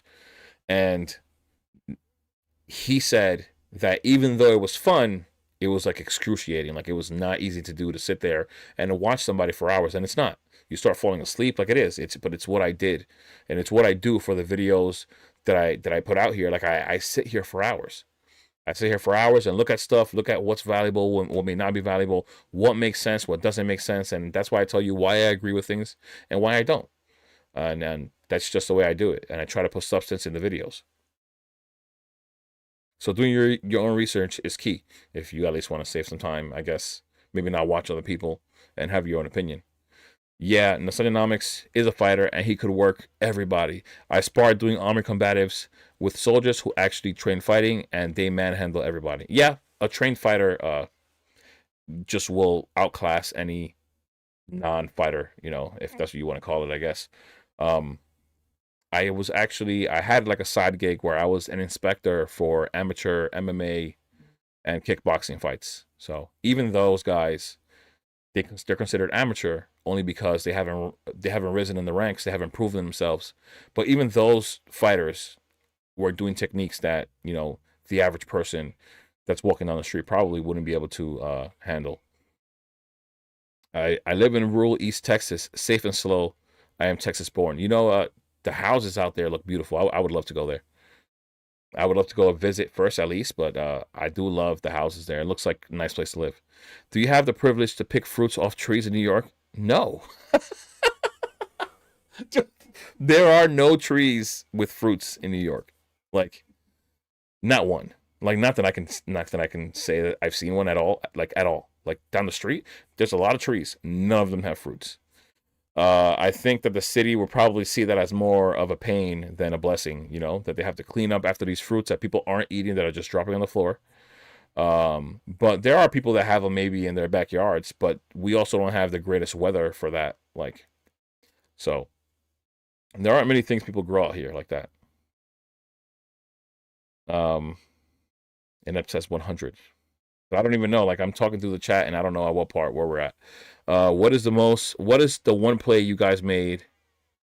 I go first. The Eevee Destined Rivals Check Lane Blister. He showed me that one. He talks about that one a lot. Like I said, we have many discussions on the side, especially like through Instagram, like writing back to each other back and forth. And he shows me a lot of his plays, and there's that one Eevee promo he really likes, which is working out for him as well. Same loyal to a fault. I can know a friend he's in the wrong place in public. I have the back one-on-one, call him out. Yeah. I'm just gonna switch the camera because you guys we're just talking here now. So, and it's funny because when I had the now that I'm looking at it, I had the chat here, and seeing the chat pop up on the screen now and the like full face cam thing, like it looks perfect. Like you can read the words, no problem. But when I'm on other screens, you can't see them that well. I hope you guys like the lights I got in the background. They're new. This is like the first time they're actually being shown on camera, but I love them. I wanted to get something to like highlight certain things. So yeah. Especially after telling people to wait. Yeah. Yeah, Kim, that's the funniest part. He tells you to wait, and then he says, you know what? I'm going to buy 48 cases of Destined Rivals. And then he'll say something crazy, like he'll tell you to wait. He'll keep telling you to wait, and then he'll say, yeah, and that's why I just bought 20 cases of Mega Evolution. It just sounds funny. Like I said, I don't have anything against him. I'd love to actually have a chat with him one day, maybe get to know him and see what he's like. Same thing with Alex. I give everybody the benefit of the doubt. I don't know them. They've never done anything to me. So sometimes I like to, figure things out for myself in that sense, give everybody the benefit of the doubt. And sometimes people do make mistakes, so that's the thing. Plumber has made 6-figure plays multiple times, which is kind of crazy. Yeah, I don't doubt it. Those are the videos I love. What's good, Jay and gang? What's going on, DC? What's up? What's up? Welcome. The speed and ease that fighter can get on you, take you down, and get on top of you is scary. It's over at that point. I've seen a guy, like, in an official fight, right, win a fight in like 5 seconds. Like the bell rings, he runs, jumps up, dashes, knee to the mouth, he's gone. He's knocked out. Like it's crazy. The promo Japanese anniversary packs, you could flashlight. Oh, okay. The packs that had the Zard wasn't in it, but those. Oh, okay. I got what you're saying. Yeah, I don't know anything about those packs. I haven't gone too deep into the Japanese market, but I will say that I did want to point out that there are cards that I think are investable that are Japanese, and I know that for the most investors out there, they want to tell you that the Japanese market is not something that they dive into, not something that they invest into. But I think that they shy away from the real answer, because the real question is Japanese Pokemon investable? And I think it is, especially since it's much cheaper. That means you have a lower risk. You don't have a high reward. You clearly have a lower reward as well, because it's a lower risk, but it is still a lower risk play. You're spending less money. You're able to buy some of those at like $70, $90. Mega Dream would be something that you could actually put away. But before talking about Mega Dream, you had a 151 that's worth like $200, a Japanese booster box now, which at some point were like $70, right? I made a video about Shiny Treasure not too long ago, somewhere in the summer, about saying like, is this? I think it said, is this the next Japanese set to blow? And at that time it was $70, and now it's over 100. And even though it hasn't risen as fast as sealed product in the English market, it doesn't mean that the Japanese market isn't gonna do well for you, right? Japanese cards are always gonna do well in Japan, and that's gonna be a thing forever there. Henry from Henry's Poke Corner made a good point talking about Pokemon being embedded in Japanese culture. Like, you go there, they have statues. You know, they have things that revolve around Pokemon, which is great. It's awesome. So they're always going to have some kind of a value. But if you look at like Eevee Heroes, you know how expensive that is because of what Evolving Skies did. And once again, the entry point with that was really low. Low risk was also low reward in comparison to Evolving Skies, but it still did really well. I'm pretty sure you could have bought those boxes at like $50. They're like $500 to $600 now. So why not? And then you have the other one that has the Rayquaza in it. It's like $800, right? So looking at that, right, and looking at a much less riskier play, I see that Shiny Treasure with the Bubble Mew in it could be something you could buy. Terrestrial Festival with the Evolutions, I think, are great to buy as well. They're much cheaper than anything else. They're like $90. They were, at least. I don't know where they're at right now at this second. And now you have Mega Dream, another great set, right? And then you have things like Glory of Team Rocket. It's Team Rocket, still great cards, right? I mean, I don't mind having a Japanese card, honestly. So, and then the other thing that I did want to make sure to mention on top of that was the let me go look it up. It's I want to see the prices. The singles in Terrestrial Festival. Like, look at what, for example, the Japanese Moonbryon has done. And see what that's like, right? In comparison to what the Moonbryon is, or the Japanese Latios cards are, or things like that. Don't they have Japanese cards on TCG Player? Let's see. I don't ever look up Japanese cards on TCG, but I'm pretty sure they do. Yeah, latest Japanese. Here we go. And you know, one thing that I did want to point out, I'm going to change the screen back because I did want to show you guys this funny thing. You know, some people did not like that I said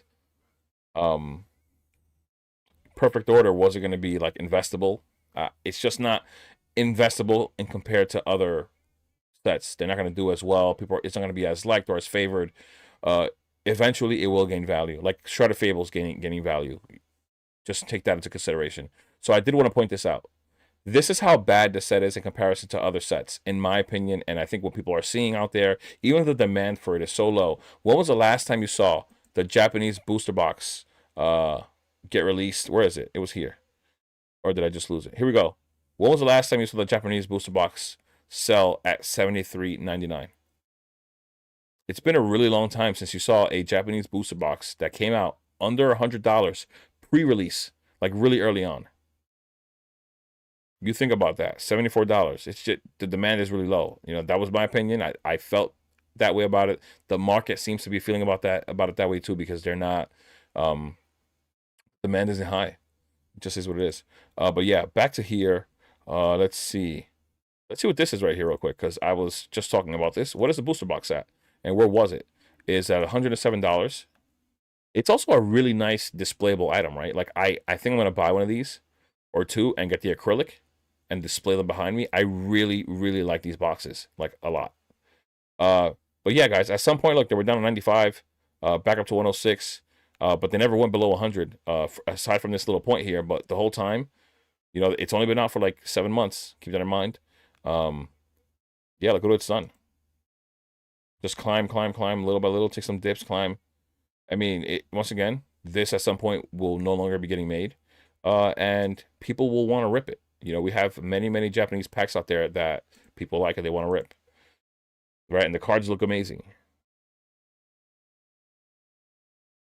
Damn. Now I am lost in the chat again. Where am I?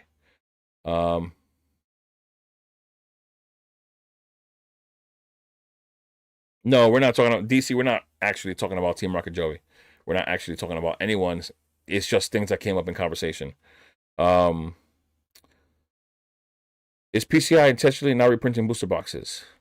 To be honest, this is a perfect opportunity to point out somebody who actually is not in the stream right now, but I think he would appreciate it. Where is he? How do you spell his? Here we go.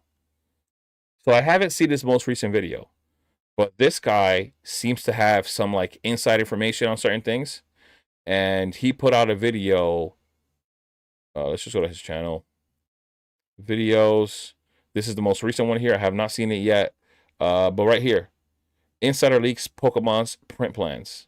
So it seems he knows someone that's like working somewhere in one of these printing facilities, and he has information that you guys may find interesting when it comes to this booster box and booster bundle thing. So what he said was that they're specifically at the moment, it doesn't mean that they're not printing booster boxes, but at the moment, it does seem like that they're prioritizing booster bundles. Now, it may be a thing where Pokemon is just trying to get packs out to people. That may be a thing. I don't know. You know, we don't know the real details in there, but they are prioritizing booster bundles right now. It may lead to them, you know, having booster boxes later on, but at the moment, that's what's happening. And then so in today's video, you can see again, and he has different information on different things, right? So he talks about Lorcana here. It looks like he likes Lorcana as well. But either way, so then now today's video says Pokemon's distro plans. The pain is prologue. So at some point, I'm going to watch this video as well. I wish he had a better mic. I forgot to tell him that. I don't know what's wrong with his mic because he has the same mic I have. I think his settings might be off. But aside from that, I felt like this video that I saw here, which was the first one I ever saw, he put out some good information. You can see I saw this video. I missed this video because, like I said, I don't have time to watch every single video. I happen to scroll by and see it, but this is the next one I want to watch. And I would suggest you guys go watch him. This is Inkblot Cardboard, if you guys want to go look him up. So he has some nice information that some of you guys may not be able to get without having to, you know, I don't know, talk to somebody like him. But let me try to catch up in chat. Where are we? Almost up to 300 Destined sleeves. Wow, that's insane. All sleeves from Dollar General, mostly 24% off. That's crazy. When products pack price crosses 25 to 30 per gem rates, will not change that much, less ripping. Destined sleeves. I was working an hour away from the city when they were dropping. That's nuts. You guys you see, some people have that opportunity to be able to go to Dollar General and just get things like that. That's not something that I can get. Evolving Skies gem rates have not moved much. No, they haven't. I mean, and they won't. I mean, there aren't that many of that. There's not so much of that available, right? I mean, and not so many people willing to spend $40 for a pack. Glory Team Rocket is such a better than Desert Rivals, and don't even get me started on Perfect Order. I don't know if Glory Team Rocket is better. I do like that Garchomp. I do like that Ho-Oh. Like, there's a lot of nice cards in there, whether it be on the Heatwave Arena side or the Glory Team Rocket. Some really nice cards. But I'm just putting that out there. You know, the Glory Team Rocket is a Destined Rivals booster pack, even booster box, even though it's Japanese. People will want to, like, think about that. 5 years down the line, they're not going to be $100. They're not. I'm just saying that I feel like, you know, when I talk about this thing with YouTube being a big echo chamber, it's like people only want to talk about one thing, one specific thing, which is the English sealed thing, which is fine. It works, right? We believe in it. We know it works. We trust it. This is what we like. But at the same time, you know, you cannot deny, like, even this right here, right? Inferno X booster box. This box is nice as well. It looks beautiful, actually. It's a very, very nice displayable box. It's got Charizard on it. People love Charizard, of course. It's going to do well. You know, it was really expensive at first. Dropped down, and it's starting to rise back up again. At some point, it's going to start rising in value. Same exact thing. Right? What else? Heatwave we saw there. Terrastal. What is it at now? Let me try to catch up with a little bit more of the chat. My best grave? What? Grade, maybe you were trying to say, Reverend? My best grade were the first print Tyranitar, Streggertons. Oh, your best grabs, I think you were saying, or something like that. With the evil skies in them. Yeah. Your best grab. Yeah, I see you corrected it there. How many evil packs are in those? I think there was 2, right? There's 3, he says. Blue Sky Dream is the one with the Rayquaza I was talking about. It's like $800. This is what I mean. So, you know, you got to do your homework and not just listen to the one thing to say that only buy English. It doesn't make any sense. Yes, you're not going to get the returns, but that's because your risk is lower. If you bought a Japanese booster box at $60, you cannot expect it to do exactly what the English booster box is doing that costs you $160. It's more than double the value of what the Japanese one is. Of course, it's going to get to a higher price faster, but it doesn't mean that the lower risk one is not going to appreciate as much percentage wise. Right? It'll still do well. You'll still make money with lower risk. And just putting you just less into the red, right? Less into something that's not just hard cash that you have to sell one day. Heard Japanese booster box MSRP going up. Expect ours to go up soon. I don't know. There's a lot of talk about that, but once again, nobody knows the real answer, man. Nobody has actual communication with the Pokemon Center Incorporated, like Pokemon Incorporated. Nobody has that kind of inside info. That's just people talking. Yeah, they speculated because Sword and Shield was 140 and then Scarlet and Violet was 160. Yeah, we'd have to wait and see, honestly. But I don't think. I mean, they see people spending more money for these booster boxes, but I don't think that they're going to keep increasing the price. Because think about it. If they keep going up with almost every era, because people are thinking that because Sword and Shield was 140, Scarlet Violet was 160, and the next one's going to be like 180.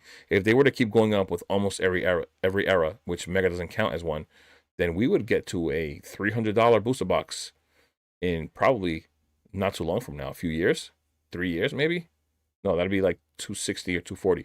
Either way, it's just something that I don't see them doing. But we'll have to see. You know, that's just my thoughts. The Glory Team rocket boxes look great. Yeah, they look amazing. Those tins are super fire. The evil ones, yeah, the ones that have evil in. Yeah, just got home from a camping trip. So much Pokemon. Pokemail. What do you mean Pokemail? Do you have a channel or something? Or you mean just product you ordered? Uh, they don't buy over what? They don't buy over MSRP. Are regretting that because of 151. Inkblot seems nice in Discord too. Yeah, he's cool. If you listen to him, he sounds cool. He just needs to work on something with his mic. But let's see Terastal. Last time I saw it. Last time I saw Terastal, it was $90. So somewhere around back here, I saw it. It's at $120. And this is what I mean. Like, you could have bought this. I bought a few of these at like $60 to $70 about a year ago. Somewhere early on. Somewhere, I forgot where. It was like in December. I bought them for like $60, $70. But look at this. Look what it's doing. What do you think it's going to be 5 years from now when it's no longer being printed? You know, and everybody wants those evolutions. And also, why wouldn't definitely having to pick the right time to do it, right? Why wouldn't these cards at some point have value, right? I would love an answer from anyone, and this is not pertaining to you guys specifically. I mean, just anyone. Why would these cards not have value 5 years down the line? The Espeon was really expensive when it first came out, right? A year ago. Just like the English, it was more expensive here, especially in the PSA 10. But look at how far it's come down in the 50s. And it may continue to go down more. But what says that these won't do well long term as well, especially the Umbreon? Just like the Japanese Moonbreon followed the English one, right? Why wouldn't it?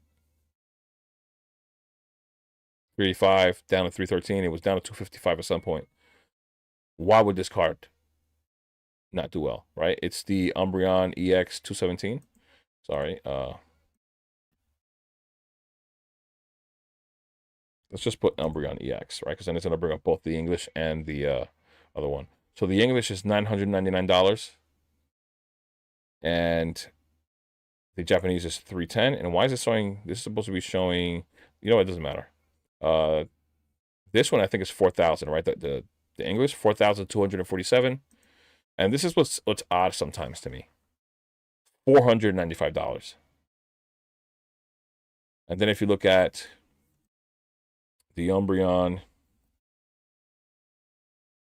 VMAX,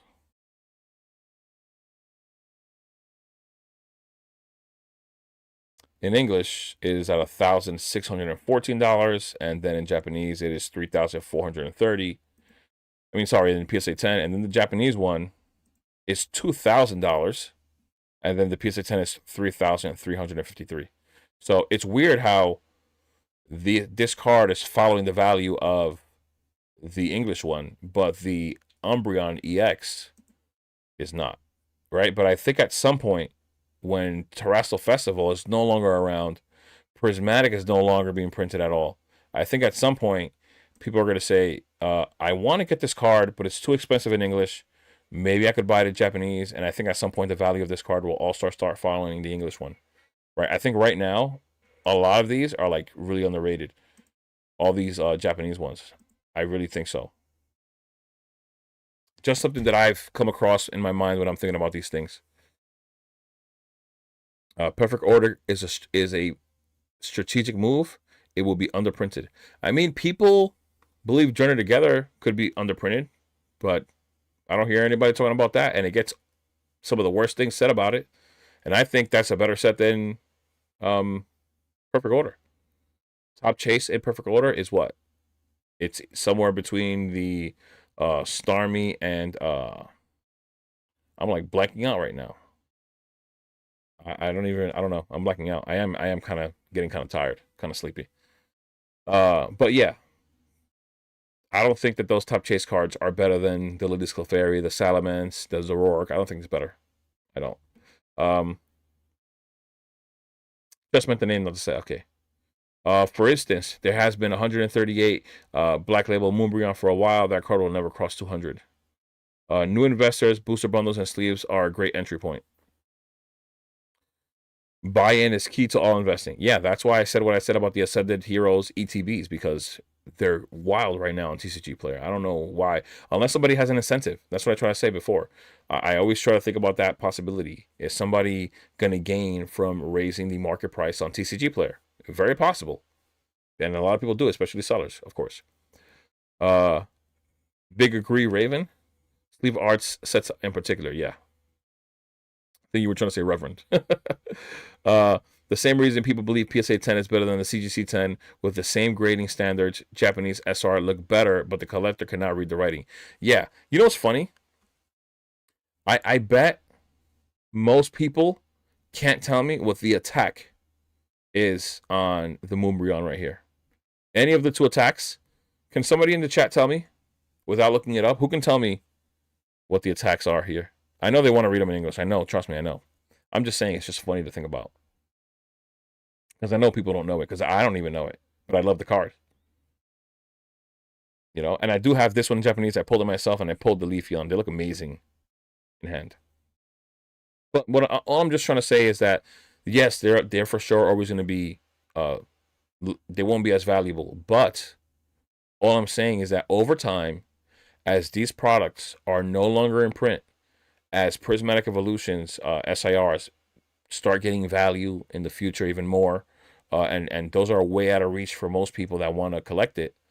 I think that these will be a way for people to go, which is a lot of people do that with EV Heroes. They can't buy Evolving Skies. They can't justify ripping a $2,600 booster box, so they'll buy EV Heroes for $400 and rip that. So, Walmart has an acrylic case. I put 36 sleeves in and put it on the shelf. I'm up to 6 now. Yeah, he showed me that as well. He fits the sleeves packs in there. Just like the Japanese Gengar from Mega Dream is about to follow the Ascended Heroes one. Yeah, now the Japanese one is of course gonna get cheaper, and then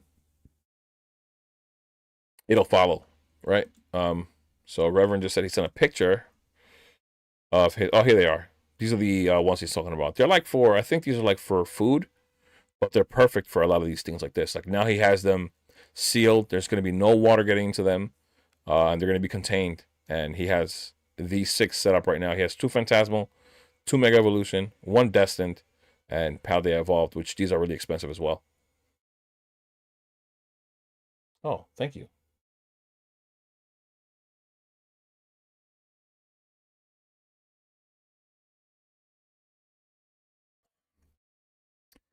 Ah, and what's thirsty? DC says not me. I don't know what you're talking about exactly. Sorry about that. I pulled Sunbreon and Espeon in English. Yeah, I opened. I mean, I don't even know. I've lost count. Last I remember was we had opened over 150 packs and never pulled an SIR. My fiance just opened up 4 more 3-pack blisters and still nothing. Honestly, nothing still. Uh, that looks good with the containers. Yeah, they do. Awesome interactive stream with pics from chat. That is dope. Yeah, I mean, if I'm not interacting with you guys, what are we doing here? You know, if I was just gonna sit here and talk, but not acknowledge you guys and actually talk to you guys, then like, what's going on? You know what I mean? Like, that's the goal here. That's the goal for the stream. And have a good time, hang out, and yeah, and just come up with different ideas, talk about different things that we normally can't talk about. Maybe in the comment section. Maybe you guys feel like it's too much, you know. And I enjoy it. You know, this is what I like to do in my free time, aside from when I'm playing, maybe playing a video game at times. Aside from that, this is all I really do. Sometimes to the point where my fiance says that all I do is look at my phone. But it's true. It's true. But yeah. So yeah, we have so many things here that I think that I know for a fact people aren't talking about. Like picking these up so cheap. Like I never pulled this card, and I freaking love Glaceon. I was hoping to pull this thing so bad. I didn't care if it wasn't the most valuable card. Never pulled it. The Flareon looks amazing. Like these are really good looking cards. Buying them at $43, $37. What's wrong with buying? In my opinion, buying some of these singles and just letting them sit. You're not buying the $200 or $300 copy and then hoping you're not losing $300. 40, I can justify $37 on a single more than I can on, you know, $400, $500, $900 on a single, and hoping that it does appreciate in value and it doesn't drop, like, you know. A guy posted in Discord today that he's ripped like 700 Destined packs and his best hits were IRs. That's crazy. That's got to be inaccurate. Wow, that's crazy. That's crazy. But yeah, going back to this stuff that I was talking about before. So there are Japanese boxes that are clearly some that you can buy that will do well. Of course, you stay away from a lot of the other ones that people aren't really gonna like, because since they're already low risk, they're gonna be even lower reward. But there are cards, there are sets that can do well. You know, most of the early SV era sets aren't gonna do that well. But then you have this one that has the Bubble Mew in it, right? Shiny Treasure with the Bubble Mew. When I made the video, it was at like $67 to $70. So clearly, it was a good while ago. It was somewhere in the summer, I believe. Yeah, like even before that. Yeah, so it was around here somewhere. Maybe like late spring, actually. And I was talking about this set doing well later on, and look, it has. Ever since then, it's just been doing the same thing. And it's also not going to be in print. Same thing, you know. It's gonna have, and it's always gonna have the Bubble Mew. It's also gonna have all the other cards in it.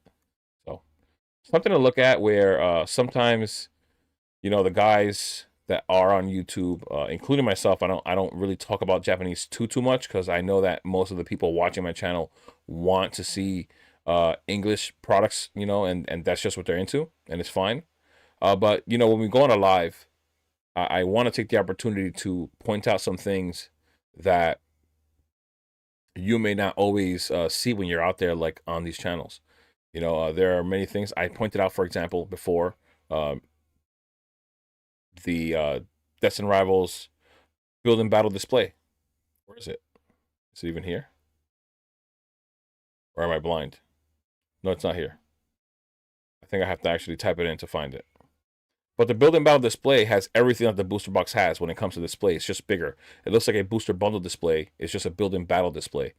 And of course, Destined Rivals doesn't have the booster bundle display, but it has the build and battle that looks basically the same as the booster bundle display. And I think it looks really cool when it comes to displaying it. Like, once again, having, you know, Team Rocket thing, it's like a Mewtwo with Giovanni in the front. That's beautiful, right? I think that will do well at some point. I don't know where it is. Is it in this one, in the booster box one? No, it's not. I would have to actually look for it. Let's see. Uh,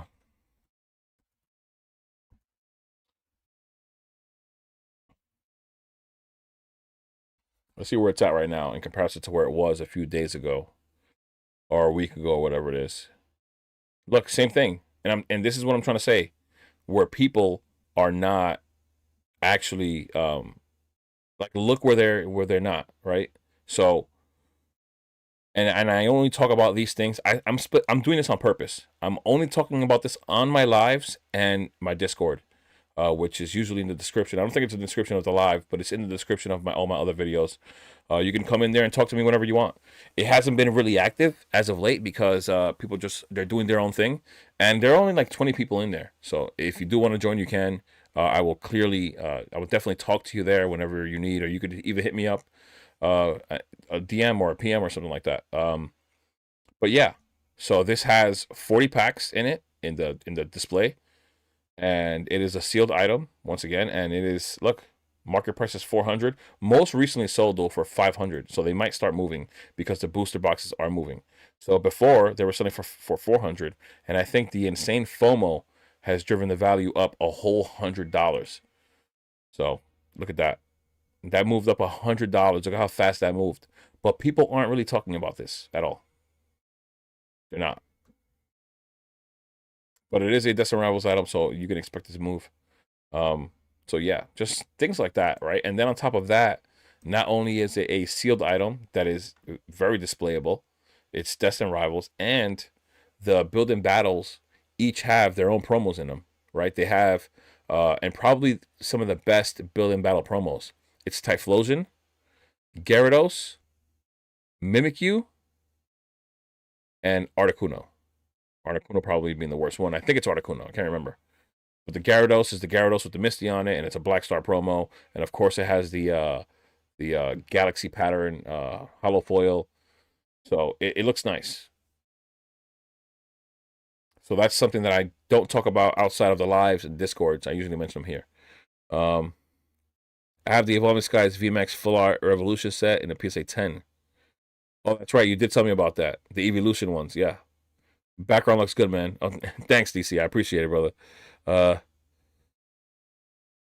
Jay, I tried to get one at the LGS and they did not have any. To get what? To get a build and battle display?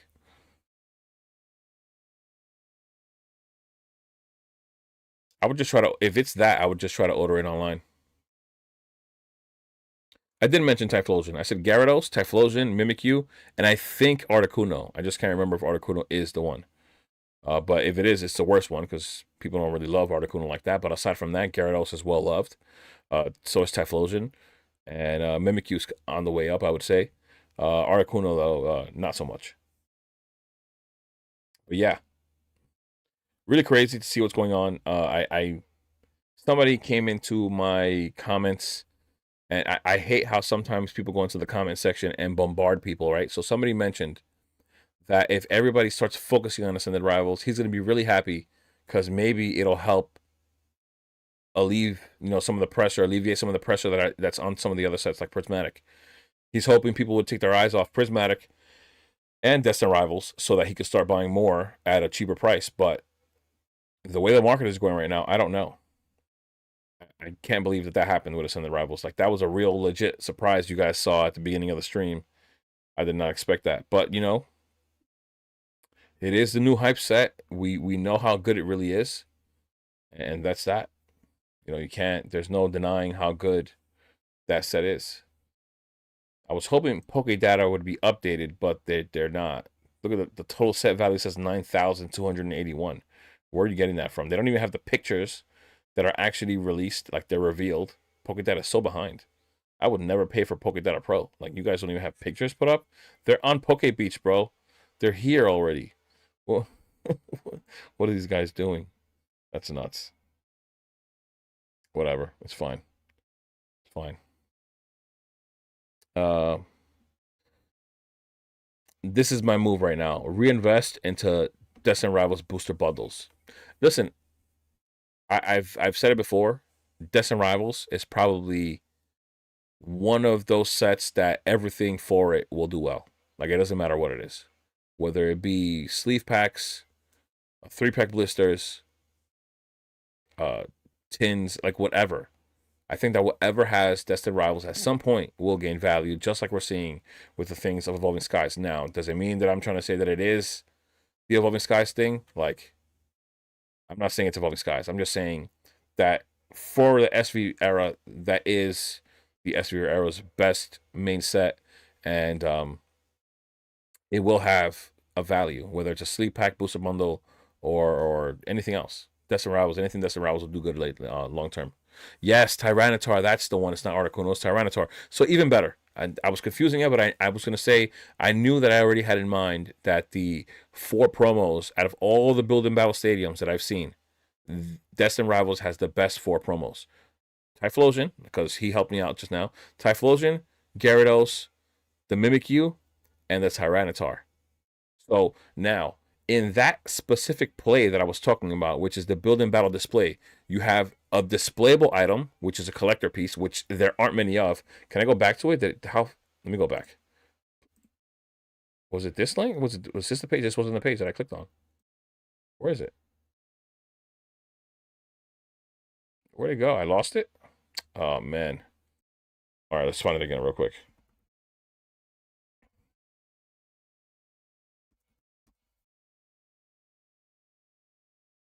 I just want you guys to see. Oh, it still went.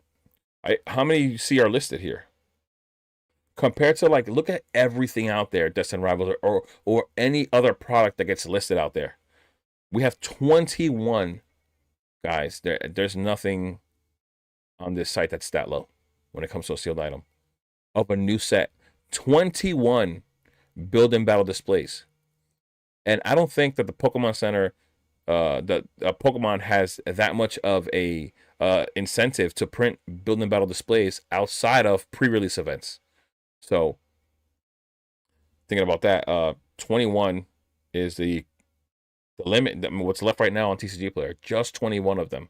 So once again, you have the display item, you have a collectible item, you have an item that if you decided to open up and just sell them individually, you could. Now you have 10 different Build and Battle things that you can sell, which contain 4 packs plus a random Black Star promo in it, which could be Gyarados, Typhlosion, Mimikyu, or Tyranitar, which are all great. And if you look at the grades that they get, like when they get PSA 10s, they do pretty well. They're not bad at all. Like they're over $100, which is funny, or just at $100.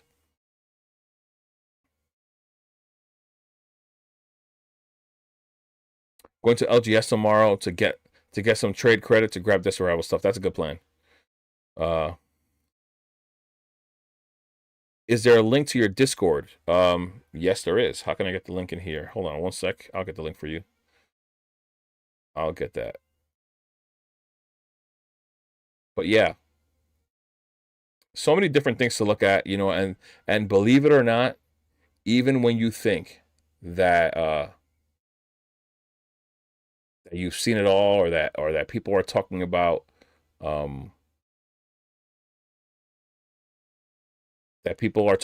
every play that exists out there, they're not.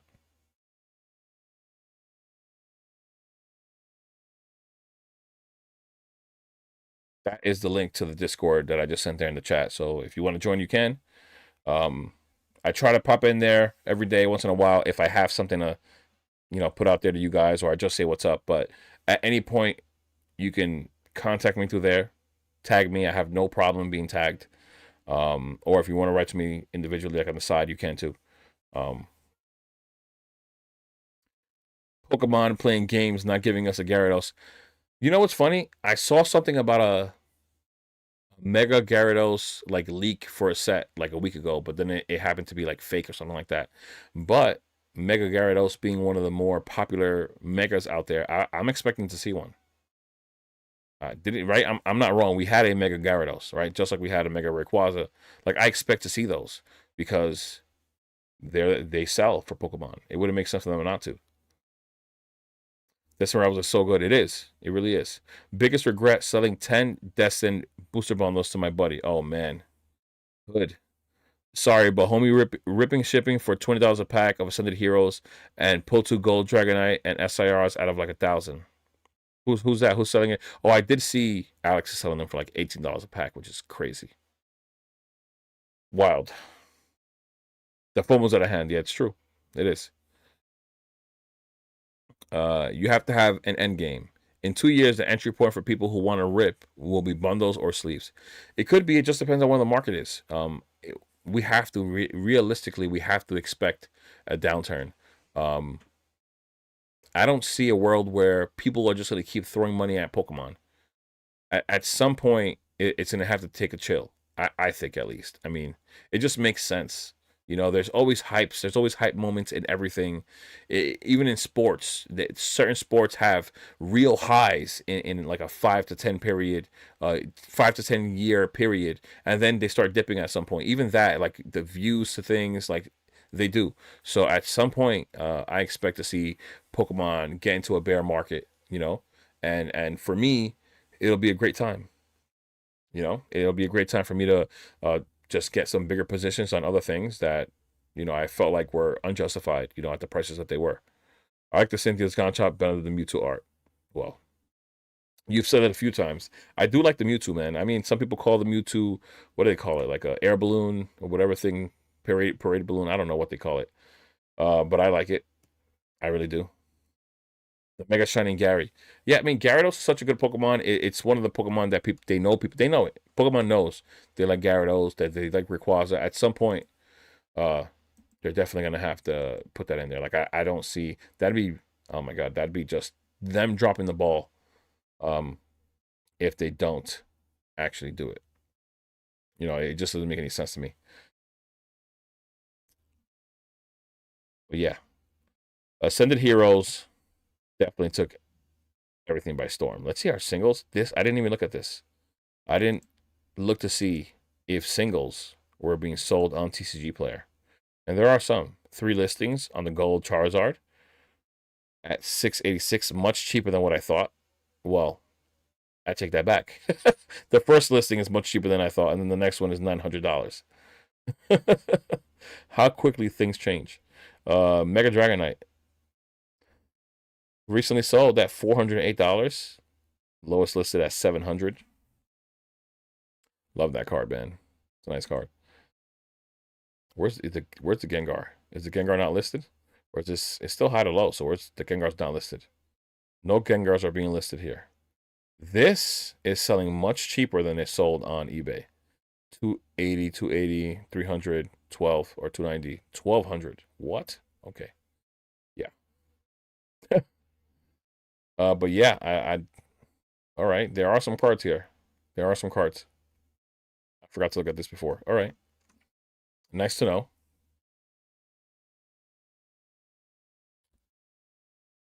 But yeah, there were some other things I wanted to bring up, but I may save it for another video. Um, some more things to talk about. I think I'm going to be making some videos about the thought process of some people, like the way that they handle things. But we'll see. We'll see what comes out, because every video can't be an investment play. You know what I'm saying? Doesn't make any sense. Not everything is going to be a play, and like I said before, sometimes you got to look where people aren't looking. Everybody's talking Ascended Rivals. Everybody's talking. Sorry, I keep saying I've said Ascended Rivals so many times. Jeez, Ascended Heroes, Destined Rivals, and Prismatic is the talk of everything, right? We're seeing Phantasmal Flames is slowly creeping up. Surging Sparks, I've said a million times, was a buy. And I think Twilight's going to do crazy. I just want to see what Twilight's doing. I think that it's going to keep doing well throughout the year. And it continues. 16 boxes bought. Okay. Up to 313. Most recently sold at 325. Twilight Masquerade, always, I bring it up, and in the comment section, people always hate on it. But guess what? The market doesn't. The market doesn't. Look at that. 4 straight sales at 325. And then you have 2 more at 325 down here. This box is moving. Not bad. Not bad. Not bad whatsoever. But yeah. Oh man, it's 10:45 now. I think now is a good time to call the stream. We have been streaming for over 2 hours. Unless there are a few more things you guys want to talk about, we can go through it before we hop off. So let me know, guys, what are you guys thinking? If not, then we can just call it. If you guys have a few more ideas, we could spend another 5-10 minutes talking about them, and then I'll end it there. I think we did what we needed to do today. To see that people were FOMOing desperately into Ascended Heroes on TCG Player, which is wild. I still don't get it. Because we saw, it looks like I don't know, people forgot eBay exists. So, crazy. Let's take off all the sold items.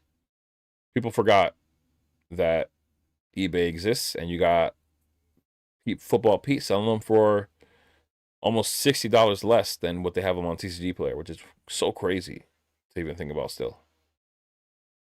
Nuts. What are the Pokemon Center ETBs looking like? That I did want to look at, because I am interested. Since I missed that drop, I'm looking for like the best opportunity to try to get another one. Pre-sale 170. What are you, crazy? 220, 206, 180. Man, these things are going to be at a minimum $200. I'm hoping that I find somebody on Facebook to sell it for lower than that. Great live. Thumbs up with the likes, guys. Thank you. I appreciate it. Rev. I really do. You're waiting for another Mega Houndoom. That'd be cool. That's one of the ones that I expect as well. You know what I'm saying? This is what I'm saying. Like these Pokemon that are favored by the majority of the hobby. Like there are so many of them. Like I said, Gyarados, Rayquaza, and a lot of those other Pokemon. Houndoom himself, like very popular Pokemon. Why are we? Not why. I was gonna say why are we not seeing them yet? But we still have sets that are yet to release, right? We still have more. We have the Greninja one. We know the Greninja is going to be in there, but of course, it's going to be accompanied with something else, right? So I wonder what other SIRs are going to be in there. I say this all the time, but this is what too much money in the hobby looks like. You know, that's what I'm saying. I think throwing too much money at something too fast is what essentially creates a bubble. It cannot go up too quickly. Some people are happy that Destined Rivals is at $500, and I'm not. Just simply because I think when you push things too far, they're bound to drop right back down. Like something happens where it creates like this dramatic reaction where you get this, what they call like the bubble popping. And things start to head to a big downturn. And I'd prefer things to go up organically without things being manipulated, without people with these big incentives pushing certain things to get bought up all the time. And it's like, you know, like I watch everyone, and I like, you know, I don't have anything against people, but I do see when people say certain things that don't really make sense. Like, how can you sit here and tell me that it's a great thing that Destined Rivals is $500? It's only been 7 months. It's only been out 7 months. I'm going to say it one more time. It's only been out 7 months. It doesn't seem like a good thing, like organically, for the investment side of things, for that to go up so quickly. If you ever, you know, invested into something and things rise incredibly quickly, usually people are just going to yank the rug right from under you and sell whatever stock it is that they've invested into or you've invested into, and now everything's gone. The value of the product is gone, or that stock. I'm just saying product because of Pokemon. And so that's what I'm really worried about, you know, things like that. Like, and that's the risk and reward in Pokemon, right? Just like anything else. People need to know how to control themselves and understand that just like in a stock market, every time you buy into a stock or sell a stock, you essentially affect the market. And whether you believe it or not, you may be a little blip in the system because so many people have invested. But that's the same thing in Pokemon. If you go on TCG Player and you buy a box for $800 when it costs $400, you're going to raise that market price because that sale was made at $800. It affects it. So Just I don't know. I think about all those things. I will always think about how I could affect the market if I did, right? And that's why I always look at weird sales. There are days that I'm looking through these sales, specifically on Sundays when I do that market analysis thing, when I look at sales in the week and I look at sales on eBay, and then I see this one sale, for example, it could have been on like I don't know, Silver Tempest or Brilliant Stars had tanked a decent amount, right? And I think Silver Tempest was just at $500, was selling at like $495, and out of nowhere, there's one sale on TCG Player for $700, and I'm like you know you're not hidden, right? You know I can see you. It's kind of like what I feel like saying, like I can see you, right? You know I can see that you're trying to affect the market price. I can see you. You're not hidden whatsoever. But so I don't let those things go. I try to mention it to you guys so you guys can see it.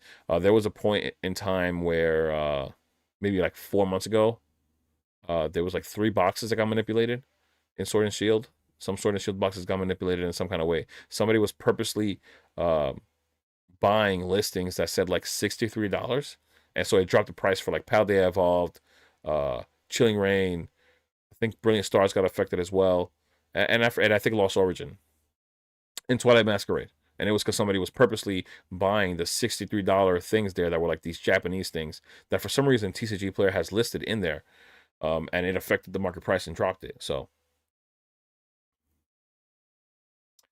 the hype will die on Ascended after release week until 2020 due to lack of packs for it. Yeah, for sure. You know, they pushed back the 2-pack blisters as well, on top of not giving us the ETBs right away, which was a huge mistake by them. But at the same time, even though it was a mistake for them, I did see there isn't One Piece releases something in February. I think a movie's coming out. I don't know. It made me think about that too. I think on the 20th as well. Isn't it the 20th? You guys can correct me if I'm wrong, but I know that something's happening for One Piece, like a movie. Um, and I don't know if that's why Pokemon pulled that back. But either way, I don't see how Pokemon doesn't see what they're doing. They know as businessmen, as a business, they know how they affect everything. And at times, and I said this before, I think Pokemon likes it like this. Like, who would not want so much demand for the products of their business? It doesn't matter what. It doesn't matter what I'd be selling. I could, if I was selling these coins right here, there's these like coins that you get from the battle decks, and there was an insane amount of demand out there. I wouldn't flood the market if I was a businessman and I wanted it to continue. I would let it trickle out little by little, so that the demand can stay up.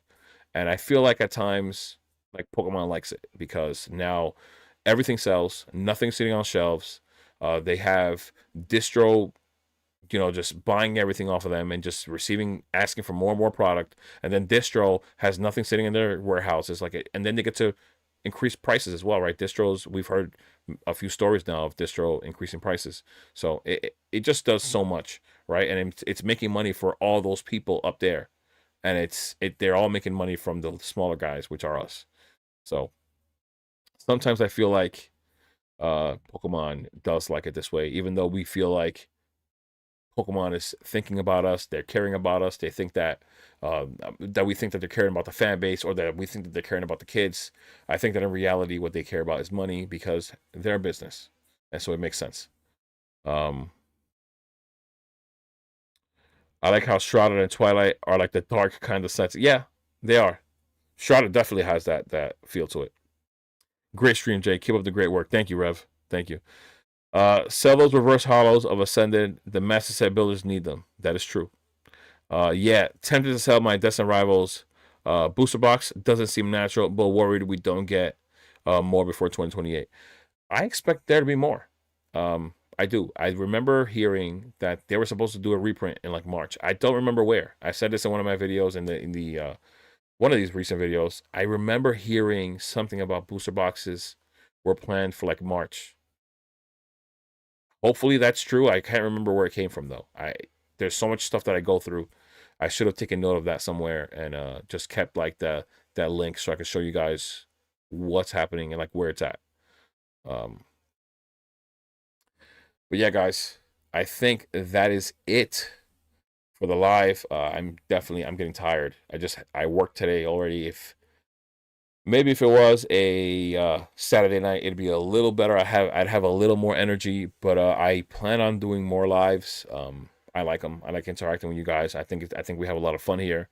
Um, so I can build off of that, keep doing my videos, and somehow find a way to find more time to do some lives.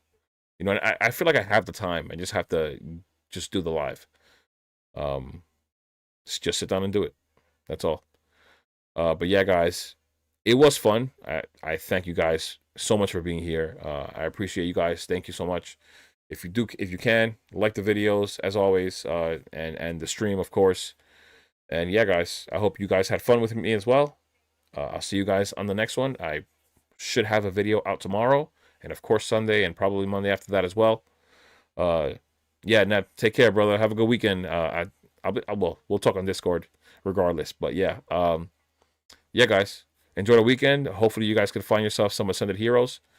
Yeah, enjoy the official release of Ascended Heroes and the large FOMO we just witnessed, which is still crazy. But yeah, guys, I see. Oh, Pokebunks, you just got here, brother. I'm sorry. I see that you just got here because you would have been you would have been definitely been involved in the chat. Sorry, bro. I hope you're having a good weekend. I hope you got yourself some Ascended Heroes, man. But it is the end of the stream. I'll see you guys on the next one. Peace.